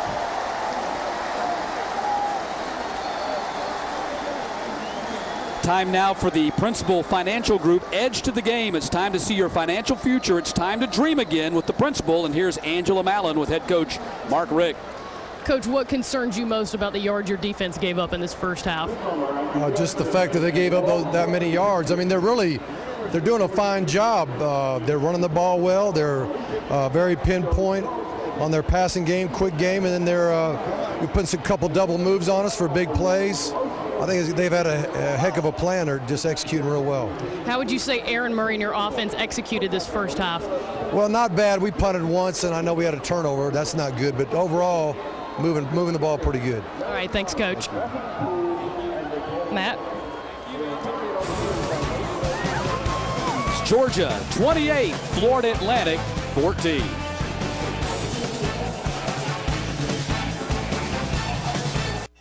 SEC football presented by Regions Bank. Number 7 Georgia leading Florida Atlantic by 2 scores as we get ready for the start of the third quarter. Matt Stewart joined by Florida Gators legend Chris Dorian, and Florida Atlantic, big underdog, 43 points, somewhere around there, hanging in this ball game, playing very well in the first half. Very surprised by that. I thought that they would have a hard time going against this very athletic Georgia defense, but they've had a lot of success taking advantage of some errors that they've made. Obviously, I think missing Jarvis Jones has affected them. But to FAU's credit, they've been very precise in what they've done, executing, running the ball, had some success in the passing game. Last week, it was Georgia's halftime adjustments against Missouri. They came out and shut them out in the second half. We'll see if they can do the same today. Well, when Florida Atlantic tied the game at 14, Georgia decided to play some grown man football and really kind of took some momentum back for themselves. Well, I thought the big advantage that Georgia has was up front with that offensive line. You saw some big runs. The game was tied 14-14. They committed to running the football and taking advantage of some of that size differential there. They ran for almost 10 yards a carry in the first half. I think that's something we need to see more of. It was that assertion of their will upon FAU that seriously caused some doubt for that defense, and I think you'll see a lot more of that here in the second half. And here's a look at your first half stats. You see Georgia with 193 through the air, 174 on the ground, and that had to be a big concern for Florida Atlantic after they surrendered over 300 to Middle Tennessee on the ground last week. Well, when you have success running the ball, it forces FAU to bring a safety down and play some single high coverages, play more man, which FAU is not afraid to do. But you saw Aaron Murray take advantage of that in the first half with some big plays. Hit the big three. Michael Bennett on a long one. Marlon Brown on a long one. Tavares King on a long one. I think there's some more big plays that are here to be made in the second half. And you saw a big time of possession number for Florida Atlantic as well. That number can sometimes be deceiving. The good thing is when you have the ball, Georgia obviously doesn't, but that number also reflective of how quickly Georgia scored as well. Yeah, Georgia's very explosive. Obviously, they have better athletes than what Carl Pelini and this FAU squad does currently. But I think the concern for me is, can FAU hold up here in the second half? They don't have the kind of depth and talent that Georgia does. I think they may run out of gas here in the second half. We'll see. Of course, Carl Pelini was the defensive coordinator at Nebraska for 4 seasons before taking this Florida Atlantic job, and a scare for his brother Bo today. We'll have more on that story in the second half. Gurley bobbles it and now picks it up and barely makes it back to the 15-yard line. Let's check in with Angela Mallon. Matt, I was able to catch up with Coach Pelini as he was coming out of the locker room. He said, I really like the way my team executed in the first half offensively. Minus a few assignments, we did pretty good. He said defensively, if we'll just play fundamental football, if each man will do what they're supposed to do, he said, we'll be fine. Matt? Thank you, Angela. And Bo Pelini, his brother at Nebraska, had to be taken to the hospital today. At halftime, did not come out with the team in the third quarter. They defeated Arkansas State. He did eventually come back to the stadium, and everything apparently is okay, but a little bit of a medical scare for Bo Pelini, his brother, today. First play of the second half, and to the air they go, and Marlon Brown. To Angela's point there, Carl Pelini mentioned to us this week when we spoke with him that they've had some success with 10 guys doing their assignment, 9 guys doing their assignment, but it's been the 1 or 2 guys that have broken down that have caused them and prevented them from being able to have some success. He wants to see more assignment soundness. He wants to see a hat on a hat. I think they've made some good plays already, but as Angela mentioned, there's a few plays they left out there as well. Pelini replaced the venerable, legendary Howard Schnellenberger, who started up this program. Murray, there's Bennett again. Second big catch for Bennett. Last time they ran that play, it went for 67 and a touchdown. That went for 24.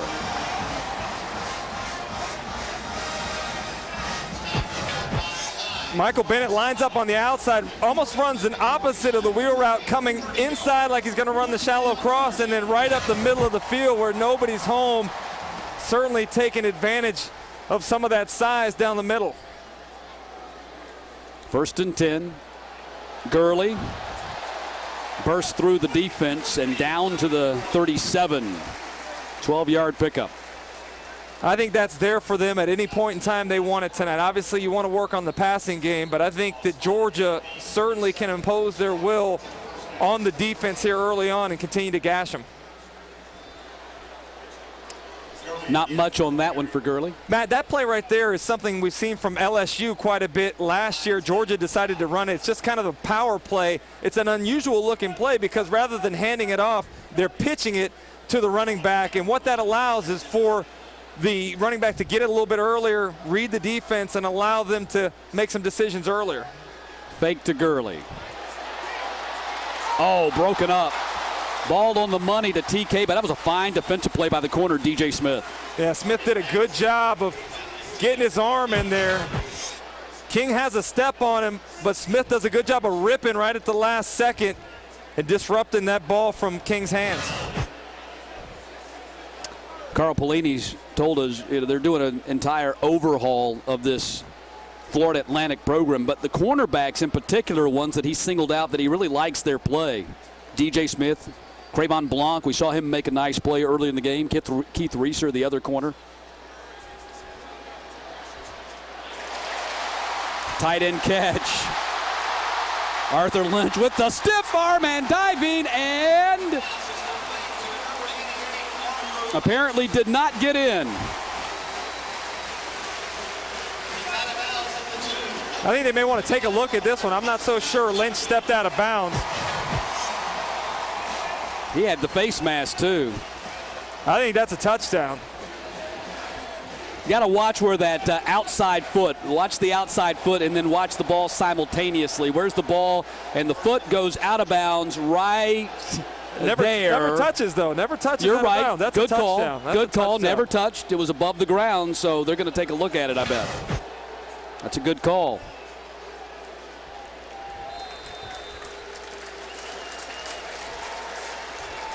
You know, they had not gone to the tight end much. In fact, only one pass catch by the two tight ends, Lynch and Jay Rome, in the first two games. But, you know, Rome talking. The previous play is under further review. The ruling on the field is the runner stepped out of bounds before scoring. Lynch, rather, talking to reporters this week, said it was just really a situation where Murray has had opportunities elsewhere, not necessarily the tight ends being phased out or anything. Again, you see Lynch extend the arm past the pylon on the inside of it while keeping his feet from touching out of bounds. That's a clear touchdown. I think we'll see that one reversed. Now watch as that toe. Never touches. Yeah, that's a good call. Never touches. Let's see if the replay booth agrees. But to your point, Matt, the tight end position was a very dangerous weapon for them last year with Orson Charles. Orson Charles gone on to the NFL now. But I think Lynch tonight, you've seen him involved, caught a couple of corner routes, obviously fumbled one earlier, but again came back and ran the dig route and got a nice block on the outside to allow him to get into the end zone. Between Orson Charles and Aaron White, most of them, Orson Charles, 54 catches, 9 touchdowns a year ago. You see that right foot never touches the ground until the ball has crossed the plane. I don't know what's taking him so long, but After further review, the runner did not step out of bounds, and the ball went inside the pylon. Therefore, it is a touchdown.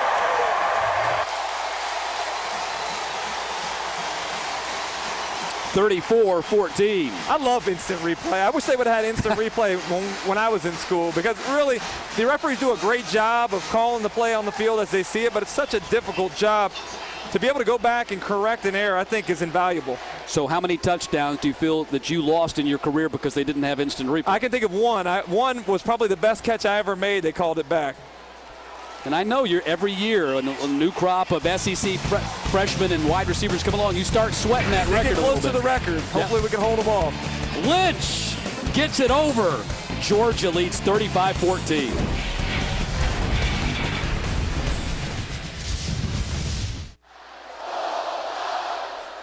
Georgia now leading 35-14 early third quarter. Another piece of history goes by the record books. Eric Zeier, Georgia quarterback, early 90s, was in sole possession of number 2 on Georgia's all-time touchdown pass list. He has now been tied by Aaron Murray. Eric Zeier's a pretty dang good quarterback. I remember we played them in 1993 in Jacksonville in the pouring rain. We had to run the ball with Eric Rett just about every down because we couldn't complete anything. He threw 60 times in that ball game and nearly pulled off the victory for the Dogs.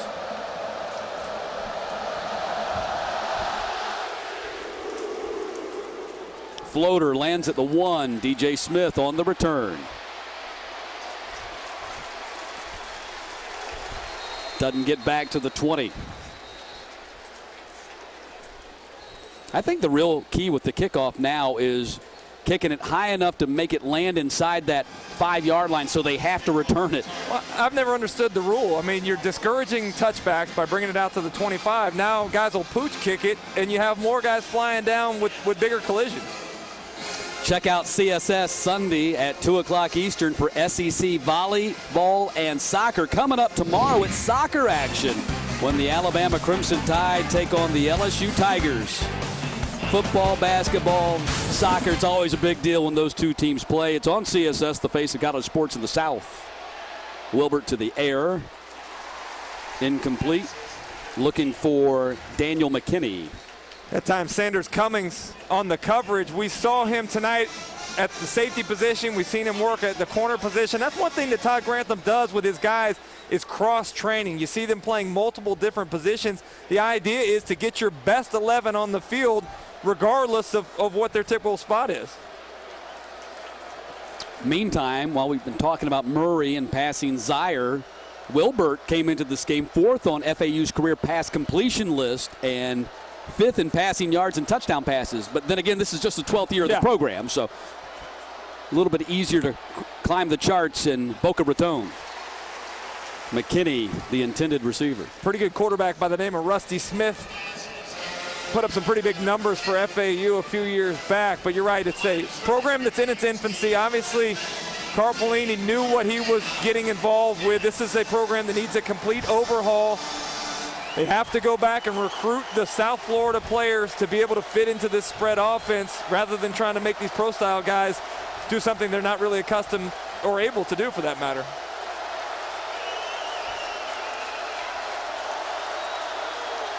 It's 3rd down and 10, and Florida Atlantic trying to get the play call in right in front of the Georgia student section.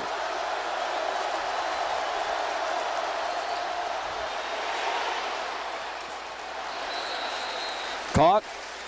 Incomplete. Nope, they'll rule that he was out of bounds. That's a big series right there for Georgia. Going 3 and out. If FAU had any confidence in the first half, you felt it kind of slipping away with some of the defense that they put up on the last couple possessions. Now you come out again, take away that will, and I think you're starting to see the momentum swing completely in the favor of the Georgia Bulldogs here. Sean Kelly on to kick again.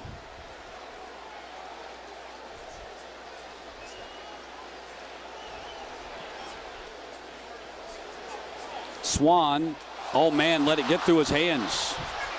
And then wisely falls on top of it at the 22-yard line.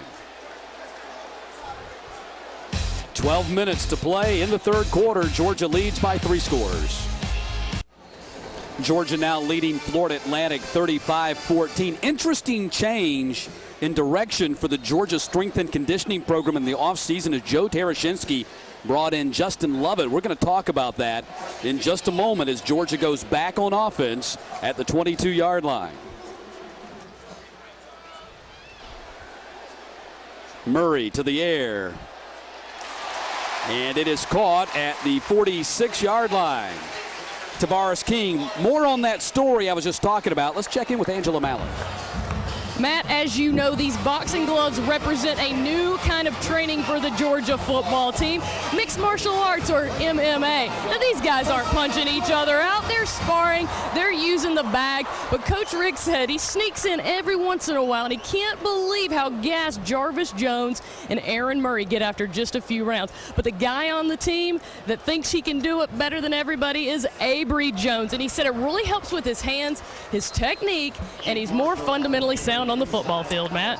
Absolutely, Angela. And, you know, here's a look at Lovett out there with John Jenkins in the pregame. And Coach Rick, Chris, said he thought that the MMA training would be something the players would really like. Well, it's great conditioning, but as Angela mentioned, an opportunity to use your hands more. That's something that defensive linemen, wide receivers, just about every position could do a better job with, and that MMA training certainly has benefited them.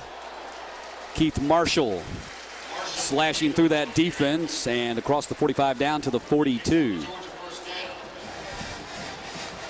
Justin Lovett brought in at the idea of Joe Tereshinski, the longtime strength and conditioning. I say longtime strength and conditioning, kind of new to that position, but he's been in the Georgia program forever, a Georgia lifer. It was really kind of his idea to maybe change things up a little bit, bring a new and fresher approach to some conditioning and strength training.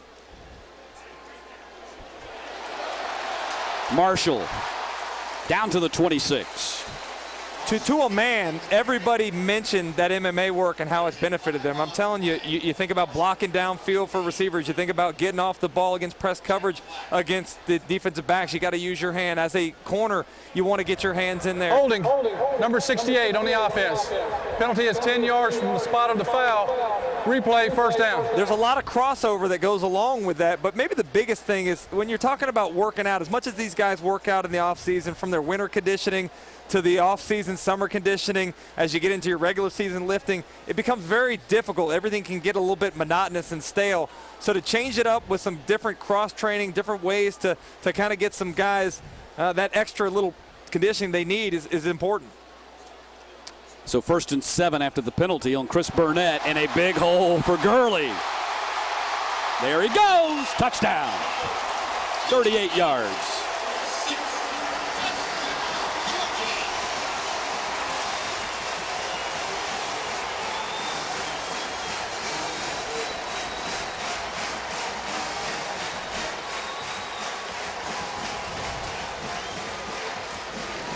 Matt, another gaping hole there by that offensive line, opening it up for the freshman Todd Gurley. You saw the speed, not only the power in running through the line there, but ran away from Jeremy McKnight, the safety, who had an angle on him as he gets into the end zone to make it 42-14. Bulldogs have scored 28 unanswered points. Todd Gurley in a gaping hole in the defense. Rambles 38 yards for the score.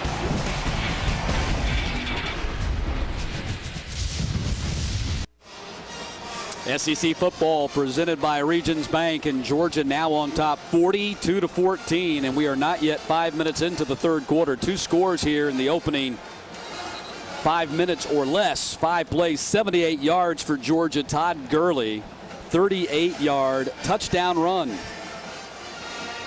He's now at 9 carries for 106. I was going to say, impressive night. Anytime you can average over 10 yards a carry, that's saying a lot. This is a guy that, as I talked about earlier, the rotation between he and Keith Marshall and Ken Malcolm, it's by design to get a lot of guys ready, but ultimately they want Todd Gurley to be their number one guy. He's a freshman. Will he be able to stand up not only the physical pounding of playing that position in the conference, but the mental grind that goes along with it in making that adjustment from playing high school football to big-time SEC football? Lindley to kick off for Georgia. It has been rare that Georgia has had just one guy. Musa Smith when they won the SEC championship in 2002. Noshawn Marino in 2008. But generally speaking, Georgia's had at least 2, sometimes 3 running backs. As we take a look back at the touchdown run by Gurley. Obviously, the offensive line does a great job of opening up the hole. But after he gets to the second level, that's just pure vision and athletic ability, outrunning that FAU defense. Goes untouched. How many untouched runs have we seen tonight from this Georgia running back stable of backs? These guys are very impressive and really do complement the passing game of Aaron Murray very well.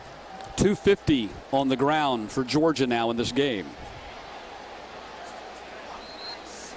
And the Georgia defense that was having trouble early in the game now is tightened up here. Fortner on the carry right there for 8. But Florida Atlantic not able to throw the ball like they were too early in this game.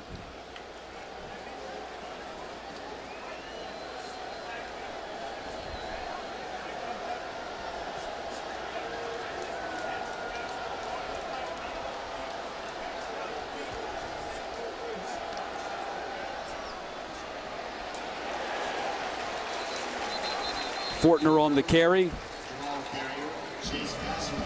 Chase Vassar making his presence felt here in his first game back this year on that tackle. You're seeing a much more aggressive defense here in the second half. 9 guys up within 5 yards of the line of scrimmage. They're basically challenging FAU to try to throw the football on them, even though they had some success in the first half.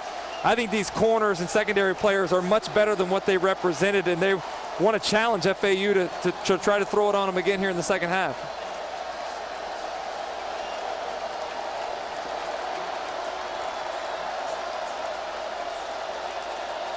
Third down and 1.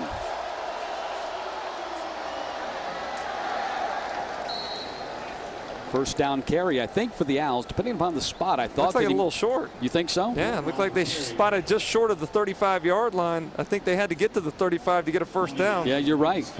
Good call by Chris Doring again. Got these good eyes, man. I'm only 39. Yeah. I hear when you turn 40, your eyes go. So that's right. I've got these silly reading glasses on. Thanks for calling me out. I didn't call you. Called yourself out. They are short.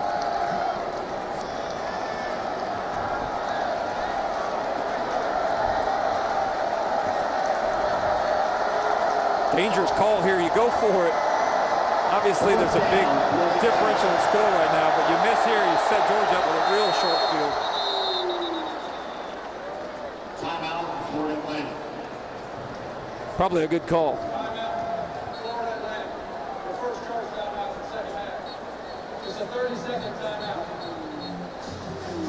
Well, you can go both ways going for it on fourth down right there. I've never been a strong believer in going for it, even if it's just inches. When you're in your own end, at the same time, they're down 4 scores. They're not expected to win this game. You're perhaps, if you're Carl Pelini, maybe sending a statement to your offense that I believe that you can do this. Yeah, I mean, that's a good point.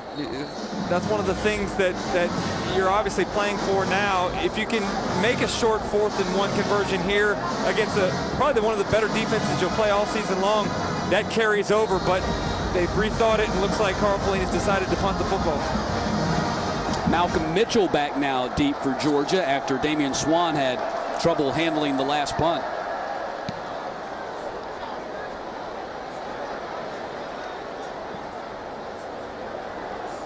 Takes a nice FAU bounce, rolling dead at the 15.5. Let's check in with Angela Mallon.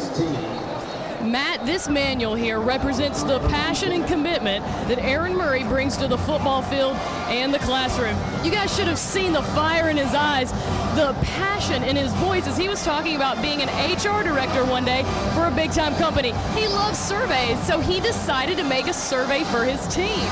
And ding, ding, ding, survey says, Aaron Murray, you're a nice guy, but you need to be more forceful and demanding with us. And Aaron said, I love the criticism, and it's helped me step up my leadership based on all this feedback, Matt. Thanks, Angela. And in perfect HR style, he then had a survey on the survey. That's important to have a follow-up survey on the survey. Was the survey good? We'll have another survey to determine whether it was a good survey or not. Just taking fun, poking fun at those HR people out there. Wide open. Malcolm Mitchell making his first appearance on offense in this game. And a big gainer for Malcolm Mitchell. Been playing cornerback the last 2 games, slipped in there on offense and took a big bite out of that FAU defense. How about that? We've seen him play defense tonight. We saw him returning the punt there, and this time the big play over the top. Nice throw and catch by Malcolm Mitchell there. A guy that Mike Bobo said he only got for 5 minutes this week in practice, hoping to get him involved in the passing game more as the season progresses. Right across the middle. Arthur Lynch, pardon me. Big part of the game plan here tonight. Looks like it's going to come back, though. Hold in the backfield. Calls back a big play. I like the way Aaron Murray's using his big tight end, though. Even though that play is not going to stand, this is a guy that's holding number 61 on the offense. Penalty is 10 yards from the previous spot. Replay first down. This is a guy that's 6'5", 260 pounds. What a target that is over the middle. And they've done a good job of finding him on some of the cover 2 posts and corner routes tonight. Take a look on the right side of your screen, number 68 with the hold. That's Chris Burnett. Unfortunately, it's going to call back a big play, but they've done a good job on the offensive line of minimizing some of the penalties they caused last week. Gurley the ball carrier to the 40-yard line, 5-yard pickup.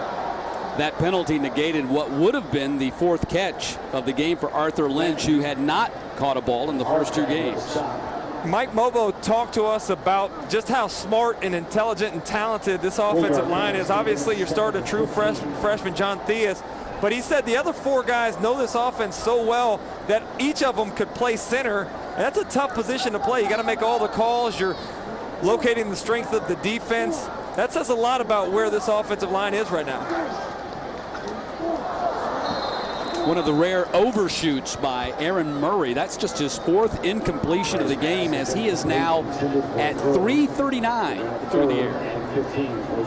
A fairly impressive night offensively for Georgia, both on the ground and through the air. Felt like Aaron Murray would have a big night. They were going to be challenged by some of the press coverage and man-to-man that FAU plays, but with 5 legitimate receivers that they can roll out there, it's tough for any team to match up. That 339, by the way, a new career high for him. Quarterback draw. Taking advantage of a hole in the defense, runs for the first down. And I think a lot of people forget, with all the passing ability that Aaron Murray has, this guy's a pretty good athlete. We see him run to extend plays. This time just a straight quarterback draw, and that defense opens up wide as he's able to bust up the middle for a big gain and a first down.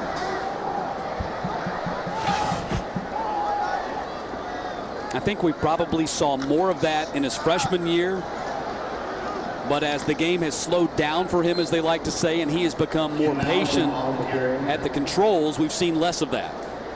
Well, I think it's, one of the things that you find with young players is that you kind of revert to some of the habits of high school. And guys that play at this level are normally so much better than the competition in high school. They can get away with just using their athletic ability. But as you progress here in the big-time college ranks, you got to use technique a little bit better. You got to be more assignment sound.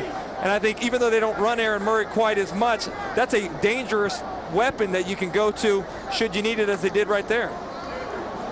Malcolm down to the 10. 7-yard pickup for Ken Malcolm. 3rd carry for him tonight. Gurley's had 10 carries. Marshall's had 10 carries. To this point in the season, no Georgia running back has had more than 12 carries in a game. So they've done a good job of dividing those reps up.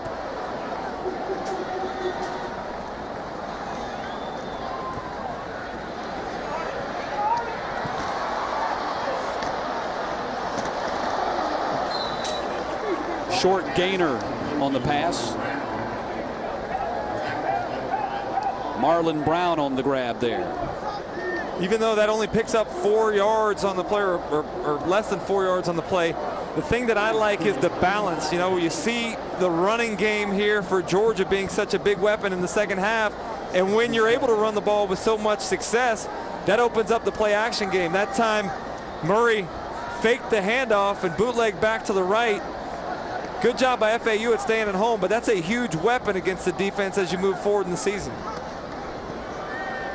Pump fake. Throwing to Merritt Hall, and was it intercepted? Yes, it was. Jeremy McKnight.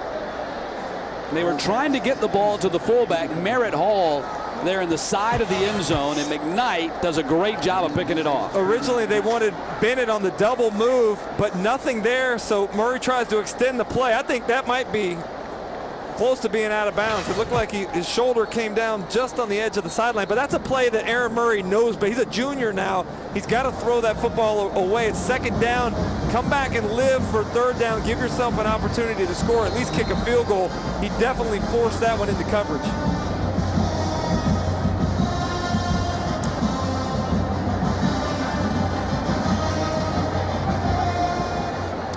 Doesn't look like we're going to get a review there.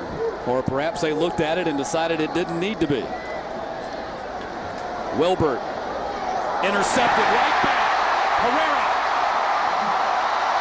Smells 6. Get him.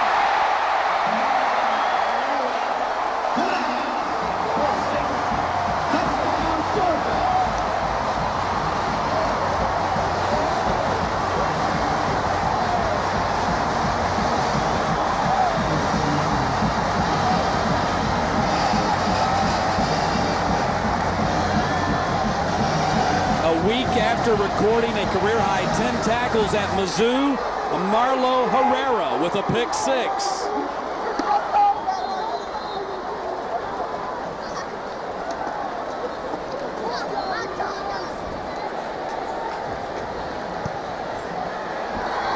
(49-14). Take a look at Herrera here. He's covering the over route. Drops back after the play fake, does a good job of getting his head around and making a play on the ball. Wilbur just did not anticipate Herrera getting his head around that quickly. Nice catch and run by the big guy. Herrera's another one of those guys, kind of gets overshadowed by the long shadow that Jarvis Jones cast. But, he was voted one of the team's Newcomer of the Year award winners a year ago. Got pick 6 right there, took it back 35 yards, and Georgia now leads 49-14. This is, as I said before, as impressive of a linebacking core as you'll see around the conference, or for the nation for that matter. Jarvis Jones not out there tonight. Alec Ogletree not back yet from his suspension. But Gilliard, obviously a big-time player. Herrera, Chase Vassar returned tonight. These guys are deep at the linebacker position and obviously have made a big impact here in the second half. Herrera's over there by Rick looking for a hug. Rick was handing out the hugs last week at Missouri. All over. Took one on the chin last week, didn't he? Richard Samuel had a little scab on his chin. It'd come off by the time we talked to him on Friday, but Herrera was there looking for a handout. Looking for a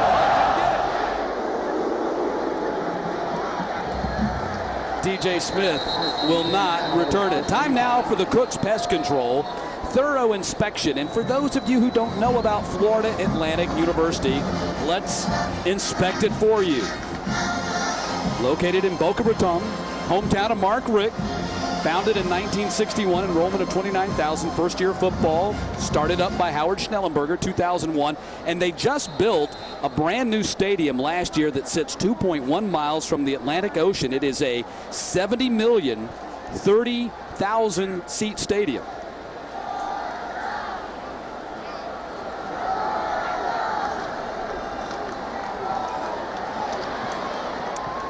And remember, you can upgrade your home's termite protection to the unbeatable combination, Cooks Pest Control and the Centricon system.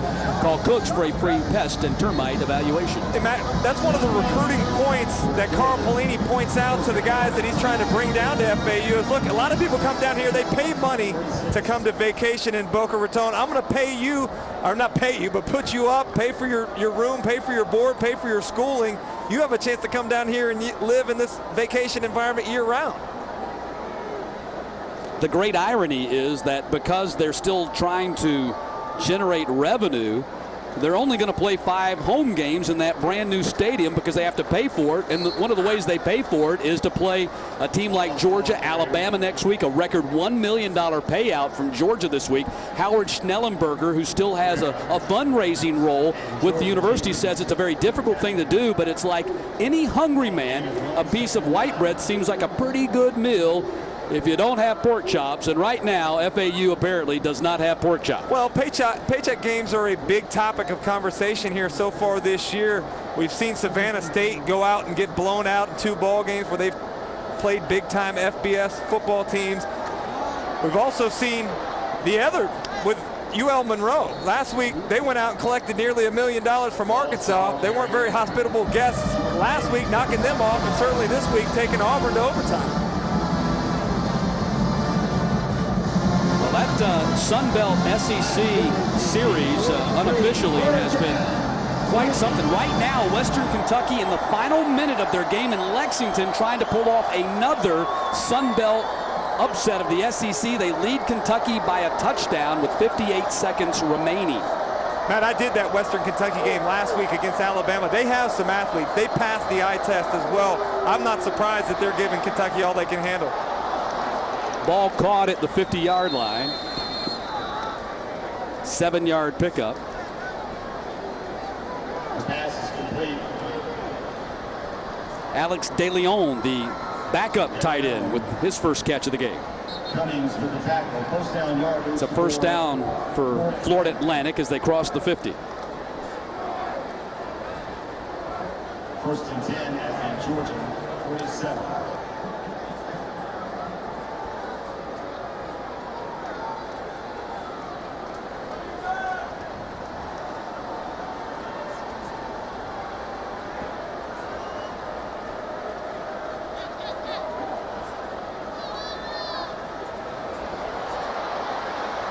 Wilbert showing that he can run. Not his forte, but he does pick up a first down on a 15-yard gain. Sometimes when they don't expect you to run, makes it a little bit easier there. Obviously, we talked earlier about his size. He's a 6'6", 225-pound quarterback. Does not necessarily fit for this spread style offense that Coach Pelini would like to run, but they're doing a pretty good job moving the chains. And on the topic of these payoff games, big paycheck games, Carl Pelini understands the reality of the situation that he has stepped into. Yeah. The one thing that does bother him is he's playing Georgia this week, Alabama next week. Schematically doesn't really help him get ready for his opponents in the Sun Belt. Yeah, a lot of teams run the spread in the Sun Belt, so you'd like to be able to prepare your team for the run through the conference schedule by playing against more spread opponents. But let's look at it. The teams that have the most money to pay you to come in are typically the SEC teams. Not a whole lot of teams running the spread in the Southeastern Conference anymore, so it's kind of a dual-edged sword. Do you want the money, or do you want to prepare your team for the conference schedule? Unfortunately, with a lot of these schools, this makes up a large percentage of their athletic budget. Kwame Gathers with the big stop for Georgia on that previous down, bringing up 2nd down and 11. Likely the final play of the 3rd quarter. Sean Williams, Johnny on the spot to make the tackle after a 4-yard pass completion. That was De Leon again. Nice to see Sean Williams again having a big night. A guy that really goes under the radar because of the shadows that are cast by Jarvis Jones and some of those other big-time defenders on this team. 2 big plays for Georgia in that 3rd quarter. Arthur Lynch on the pass reception, Gurley with the touchdown run. Herrera had a pick 6 too, and it's 49-14 as we go to the 4th. Start of the 4th quarter, Georgia leading Florida Atlantic 49-14. It's football season around the South. CSS and Tony Sashries are teaming up again this season and featuring 10 great recipes from fans across the South. Visit css-sports.com and vote for your favorite recipe today.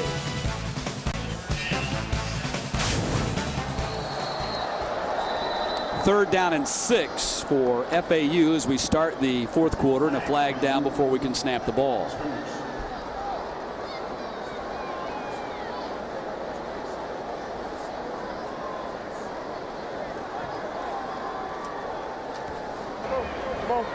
Come on. Next one. Encroachment on the offense, number 84. 5-yard penalty, still 3rd down. Odd encroachment on the offense.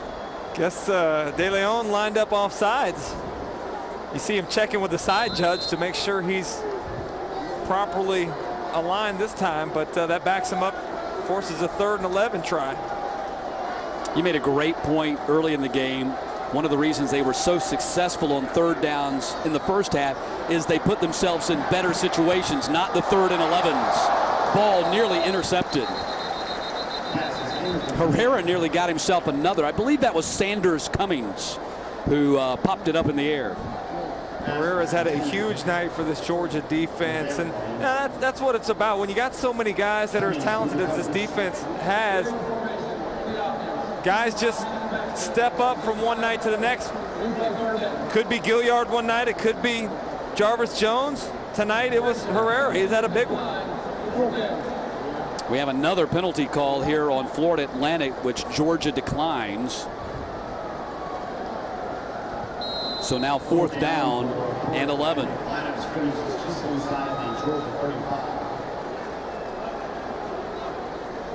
Looks like the Owls will just go for it here.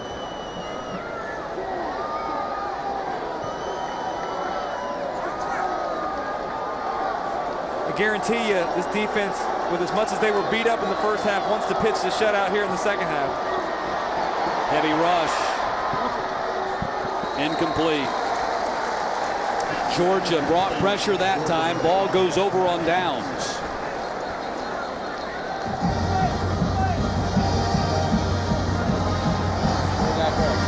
Western Kentucky and Kentucky going to overtime.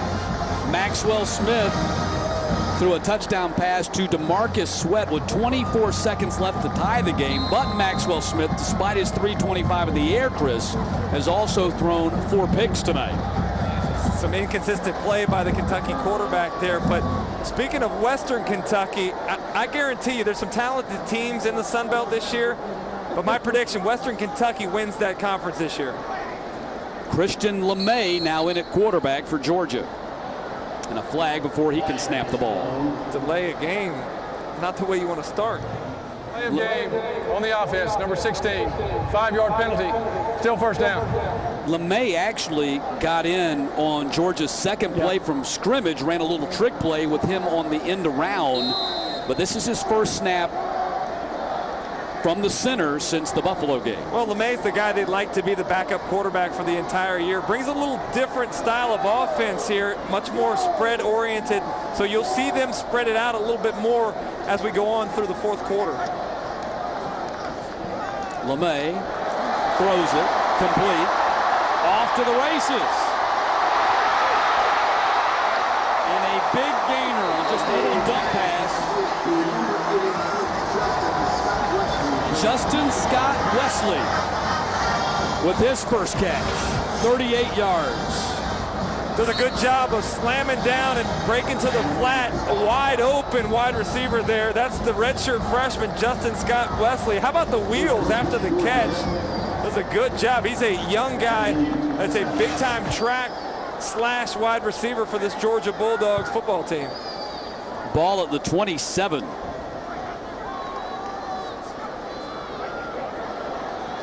Malcolm down to the 20. And you mentioned that they want LeMay to be the backup quarterback. You might ask, what about Hudson Mason? Well, they're going to redshirt Mason this year if they can, and create a year of separation between Mason and Murray, who are in the same class, junior class. Kind of a tough draw if you're Hudson Mason. You come here and end up being in the same class as a guy that's going to hold all the records in Georgia history before it's all said and done. And if you can go ahead and get that redshirt year, obviously a lot of credit to Hudson Mason for staying in here and not transferring somewhere else. Malcolm driving inside the 5.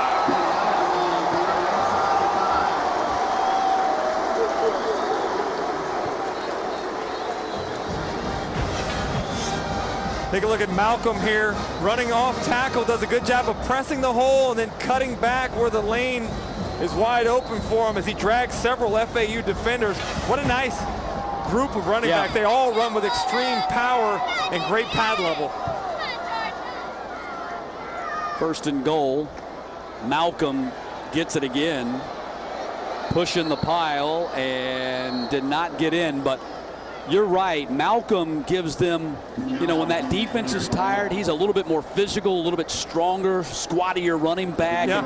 And get him in there to run hard between those tackles when that defense is worn down a little bit. He really came on strong late in the game last week at Missouri, as Georgia now sets a new record right at 700 yards of offense in this game. Broke the previous record of 667, and that is a touchdown.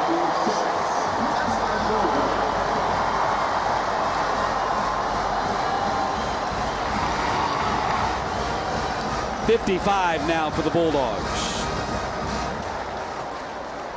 To your point, Matt, Malcolm brings in that little extra power here at the end of the game, much like Richard Samuel did last year against Florida.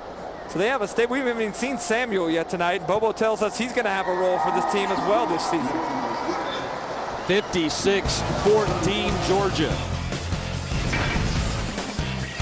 Christian LeMay with the third quarterback keeper for the Bulldogs tonight.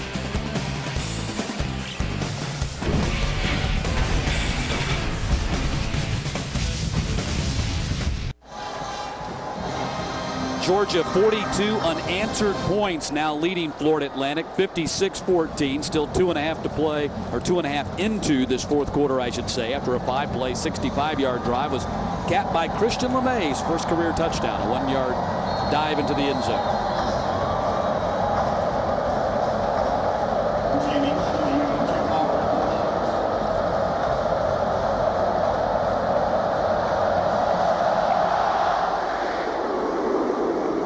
DJ Smith, non-returnable. Let's check in with Angela Mallon, who has a special guest. Thanks, Matt. So, Ugg, a big pregame ceremony in your honor. The one thing I want to ask you is, was there ever any doubt in your mind that you weren't going to get the nod for this position? Guys, he's so confident that he's speechless. Hey, look, I got 2 pieces of advice for you, Ugga. If anyone asks you something you don't know, just don't answer them.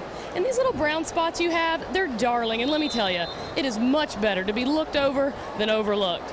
And finally, these few intimate moments we shared together, Russ, I need to know if I'm in the friend zone or not. Come on, Russ. Oh, no play from the dog, guys. I mean, really? I don't know what to say about all that. There you go. How about that? No longer Russ, though. UGA 9, right? He's got to go by UGA 9. Now here's the coronation. You know, he's been in the interim UGA 3 times in his career. He's and had a good run, though, as the interim UGA. I think he's well-deservedly earned that position and title. Got a battlefield promotion. Looks a little lethargic, however. He's been carried around a lot here on the field tonight.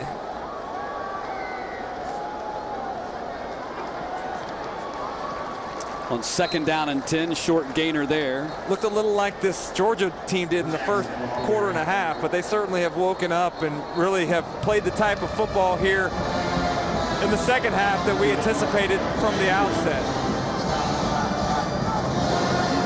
Things get no easier for Florida Atlantic next week as they will be at Alabama. That's Dukes, who had a very big first half, a short gainer right there. And now it's going to be 4th down, and it looks like Dukes might be down himself.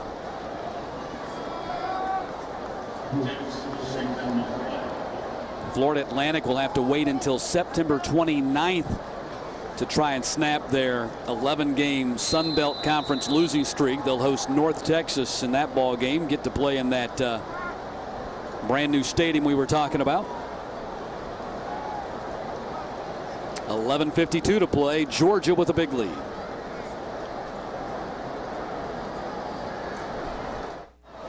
Dukes goes to the sideline with his team trailing 56-14. And for the 2nd week in a row, we have a Sun Belt upset of an SEC team as Western Kentucky, on a trick play in overtime, scores 2 to knock off the Wildcats 32-31.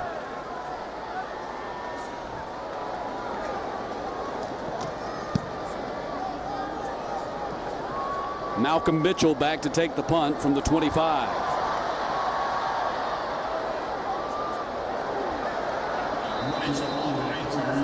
And he goes down. Forward momentum will take him to the 32, and that's where Georgia will put the ball back in play.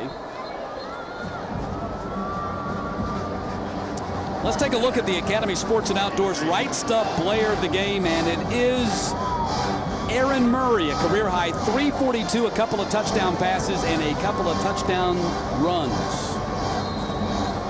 Big night for him. You know, we talked about early on the slow start they had at Missouri last week, kind of struggled early on against Buffalo, but they came out from the start of the ball game firing it. Did a good job, great accuracy this evening against FAU. Aaron Murray had the right stuff. Academy Sports and Outdoors. Right stuff, low price every day. Yeah, how about the running touchdown here as he sneaks for 1.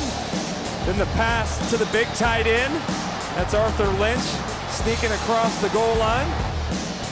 Then the big time double move by Michael Bennett. Great throw. Sometimes when you got a guy that wide open, you try to make it too perfect, but he let it go, put it right on Bennett for the touchdown. LeMay, the keeper.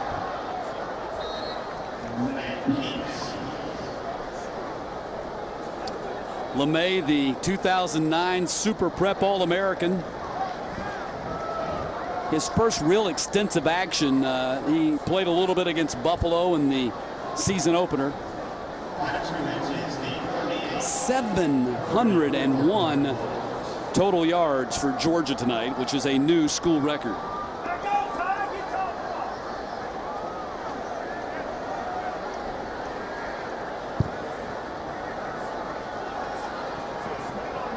LeMay intercepted. That is a pick 6.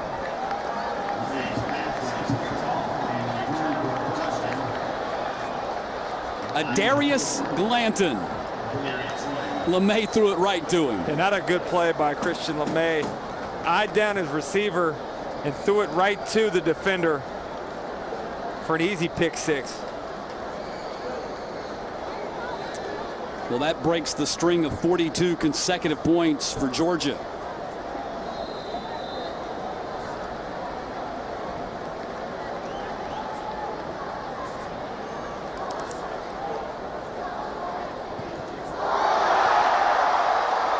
is returnable.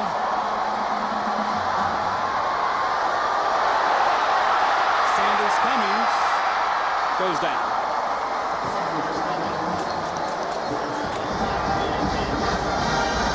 Take a look at that interception again. Christian LeMay, as I said, drops back, looking the whole time at that receiver. Nice job there by the defender, Adarius Glanton, undercutting the route. Nice catch, and then the easy walk-in touchdown. That's important. I mean, as a backup player, you practice all season long for an opportunity to come in. You want to play at a high level. So clearly, Christian LeMay disappointed with that decision. But he is just a freshman, and something he'll certainly learn from.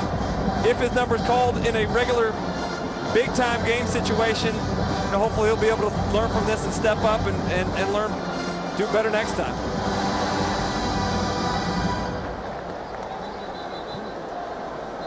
Well, certainly not the ball game that he was hoping for. Did get a touchdown a few moments ago, but then gave one back on the 42-yard pick six by Adarius Glanton.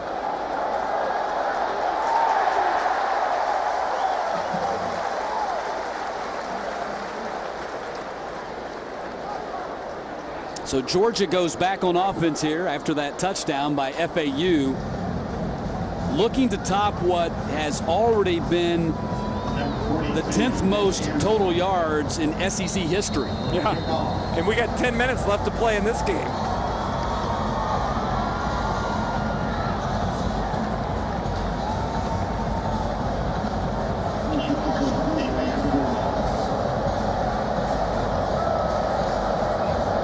Mitch Anderson to kick off for the Owls.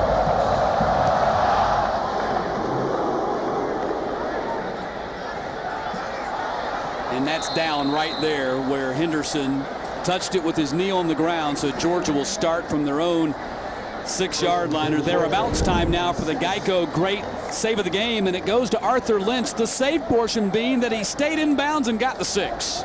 Yeah, came back and made up for the fumble he had earlier in the game, but definitely saved himself a touchdown. Was initially ruled that he stepped out at the 1-yard line, but after further review, nice tightrope walk by the big tight end.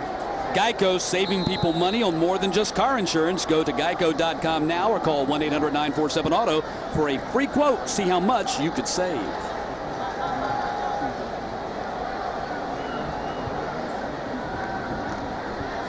Parker Welch is now in there, quarterback, and Brandon Harton, the tailback, takes the pitch.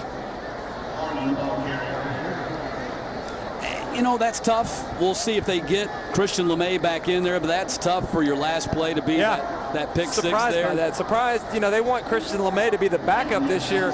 I'm surprised they don't give him an opportunity to get back in, kind of rebuild some of the confidence after a poor decision.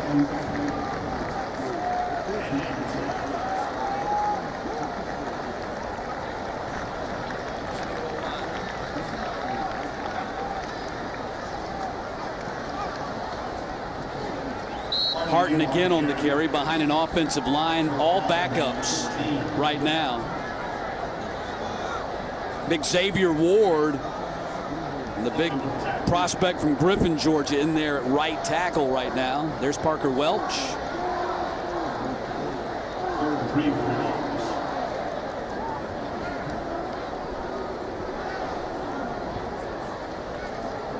Third down and 3. Dogs have 2 running backs tonight, go over 100 yards each. Gurley had 111. Marshall had 104. I think we've seen the last of them tonight. Harton on the carry again. Last time Georgia had 2 100-yard rushers in the same game. As you take a look at Gurley and Marshall going for a combined 215 tonight. Last time it happened, it was Danny Ware and Thomas Brown against Vanderbilt. Pretty nice combination of guys there. And these guys, as we talked about before, 2 true freshmen that are going to have an opportunity to put up some multiple 100-yard games together in the future. Yeah, those guys are going to have a lot more of those type games before it's over.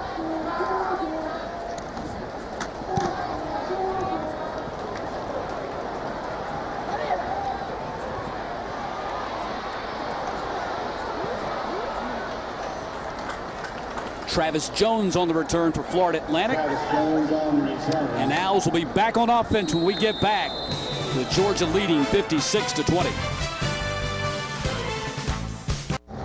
56-20. Georgia leading Florida Atlantic. 7:55 to play in this one. Florida Atlantic back on offense at the 44. New quarterback in the game as well. We saw him earlier. Loss of 1 on the play. Stephen Curtis back in there now at quarterback. Martese Jackson on the carry. Matt, that was Josh Harvey Clemens, the true freshman that Todd Grantham talks so highly of, a guy that really right now is playing in the secondary, is playing the safety role, plays nickel in their substitution package, but a guy that we'll eventually probably see play at the outside linebacker spot as he puts more weight on, perhaps even move inside.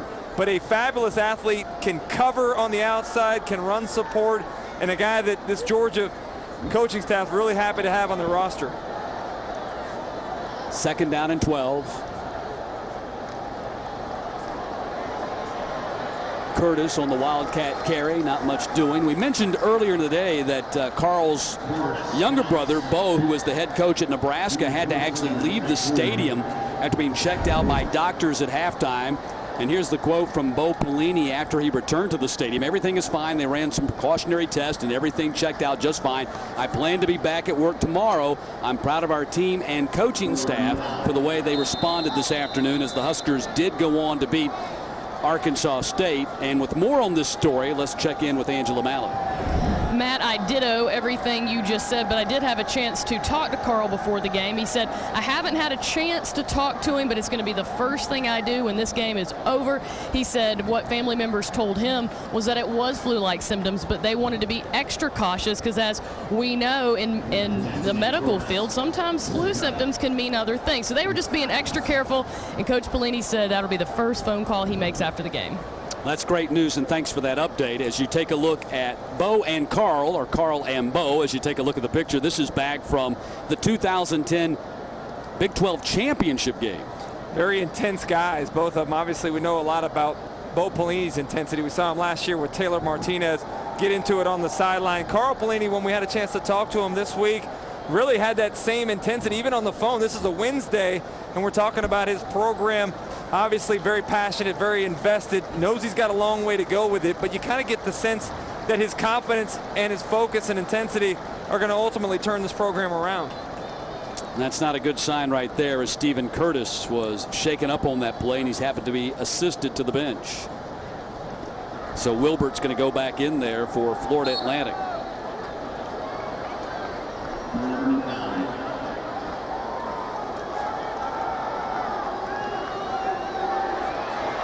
Heavy rush, ball is out.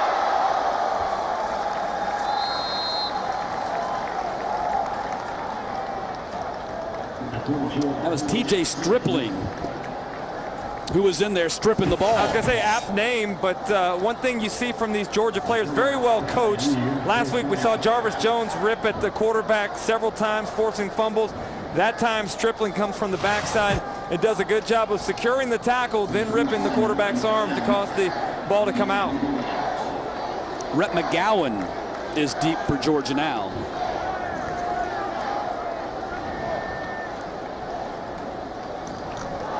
Right through the hands of the punter, Kelly. And he panics and kicks it straight up in the air. And Georgia's going to get it at the 40.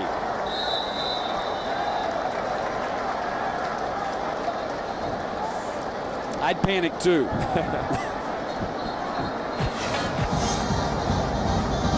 Snap right in his eyes, but the punter lets it go right through the hands. And obviously, as you mentioned, kind of a scary thing to have your back turned and feel those Georgia defenders bearing down on you.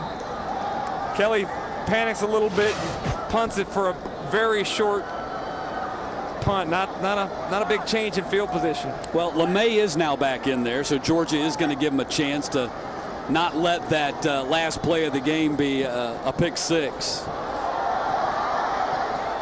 I like that, though. You know, you bring LeMay over. He made a mistake. You sit him down for a minute. You make him watch as your backup goes in and gets some run, and then you send him back out there to try to get a better taste in his mouth to end the game. And I want to point this out. I do stand corrected. You know, we were kind of half-heartedly joking that Marlo Herrera did not get a hug from Mark Richt. Yeah. I just missed it because someone tweeted me a photo of Richt hugging Herrera on the sideline. We appreciate that. That's I do. of our audience, for sure. They're on top of it. I mean, you're our 12th man. Exactly. We appreciate that. So the hug was made. Wanted to point that out. LeMay on the run. Nothing doing. I'd like to see LeMay get a chance to throw the ball here, perhaps on 3rd down. Although LeMay's coming to the sideline now, we'll see if. I guess he's coming over to get the play, but I'd like to see him have a chance to make up for that mistake, that pick 6 he threw earlier in the quarter. See if he can't get a completion here to get his confidence back up.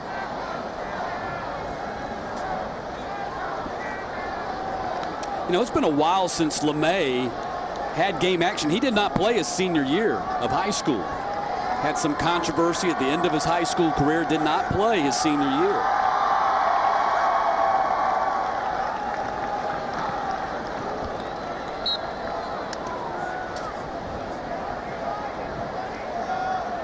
Short gainer there, brings up 4th down.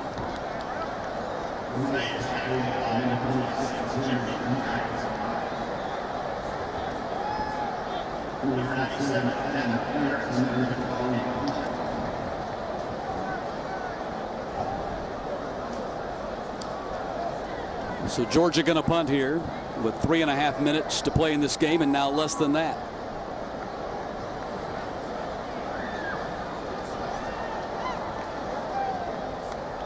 And Georgia running the play clock all the way down.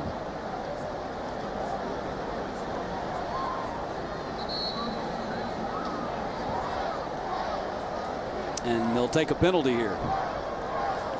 They want to give Adam Erickson, who's in, to punt. He's kind of their pooch punt specialist. He's tied for the SEC lead with 4 punts inside the 20. So they're trying to give Adam Erickson, number 97, a little bit more room to try to drop it inside that 20. Tough job to replace 2 talented specialists in Drew Butler and Blair Walsh. But these 3 guys have done a good job of filling in. 2 true freshmen and a sophomore. Yeah, Butler now with the Steelers and Walsh with the Vikings. And look at that. Oh, into the end zone. He almost did it again. You see the frustration. That special teams, they really take this stuff to heart because this is their chance to play and show their stuff on special teams. Here's our Polaris hardest working player of the game, Marlo Herrera, with 8 tackles and a pick 6. Yeah, you see Herrera there, as we talked about earlier, does a good job of identifying the over route, gets his head around, and then the nice hands. And as we mentioned, Mark Richt giving him some love on the sideline. We overlooked it early in the game, but you know Mark Richt's going to go over there and give some love to his defensive guys. Last week, big interception by Jarvis Jones. Herrera that time showing he's got hands just as nice as his teammate does. Martese Jackson on the carry. 3-yard pickup. Georgia, the first of 3 straight SEC Eastern Division opponents coming up. Next week it's Vanderbilt, then Tennessee, and then South Carolina in the very unusual position as the number 6 game of the season. They had always been the SEC opener ever since the Gamecocks joined the conference until this year. Seen some realignment obviously in the conference, and that's shifted some traditional games around a little bit, but I think that's a better spot for that game. I didn't like seeing those 2 teams play one another so early in the season. I'd rather see them both kind of develop who they're going to be identity-wise and have a chance to see them face off later once everything's kind of settled out. Vanderbilt next Saturday on ESPN2, then Tennessee, South Carolina, Kentucky. Actually, I said 3. It's actually 5 consecutive SEC Eastern Division opponents with a week off before they play Kentucky. 3 straight in a row and then a week off. I'm interested to see as we go forward if in fact we do go to 9 conference games. You know, there's some talk that may be down the road for the SEC. Also perhaps adding another 2 teams to get to 16. Obviously the SEC, all eyes are on them. Oh! They're the guys that are kind of setting the trends throughout college football. How about Josh Harvey Clemens? Yeah. The rangy 6'5" safety. But that's a great example right there of a guy coming up, putting a big hit on a player, but not wrapping up, not using his arms. And something as they get into the film tomorrow will make a point. This is college football. In high school, you can come up, you can knock a guy down just by hitting him. But when you get to this level, you got to bring the arms with you. Josh Harvey Clemens, another one of those guys that Todd Grantham really high on, excited about. True freshman playing on the Georgia defensive side of the ball. McGowan will field at the 34. Rhett McGowan down to the 44. CSS brings the woo this fall. We've got what fans love to cheer about when it comes to Southern college sports: live games, replays, in-depth analysis, comprehensive coverage, and more. It's all right here on CSS, the face of college sports in the South. Speaking of replays, you want to see this one again? It'll replay Sunday morning at 11 a.m. on CSS. That's what I love about SEC football fans. They like to go to the game and they go home and rewatch it the next day, man. Passion for the sport in the South. It's like pizza, better the second day. That's right. Sometimes. Lasagna, too. Have you ever noticed lasagna is always better the second day? LeMay on the carry. Ball loose. Was the ball out, or did he get stripped? Yep, Florida Atlantic ball. So LeMay's got some things to work on. LeMay laments the mistakes he's made tonight so far in the fourth quarter.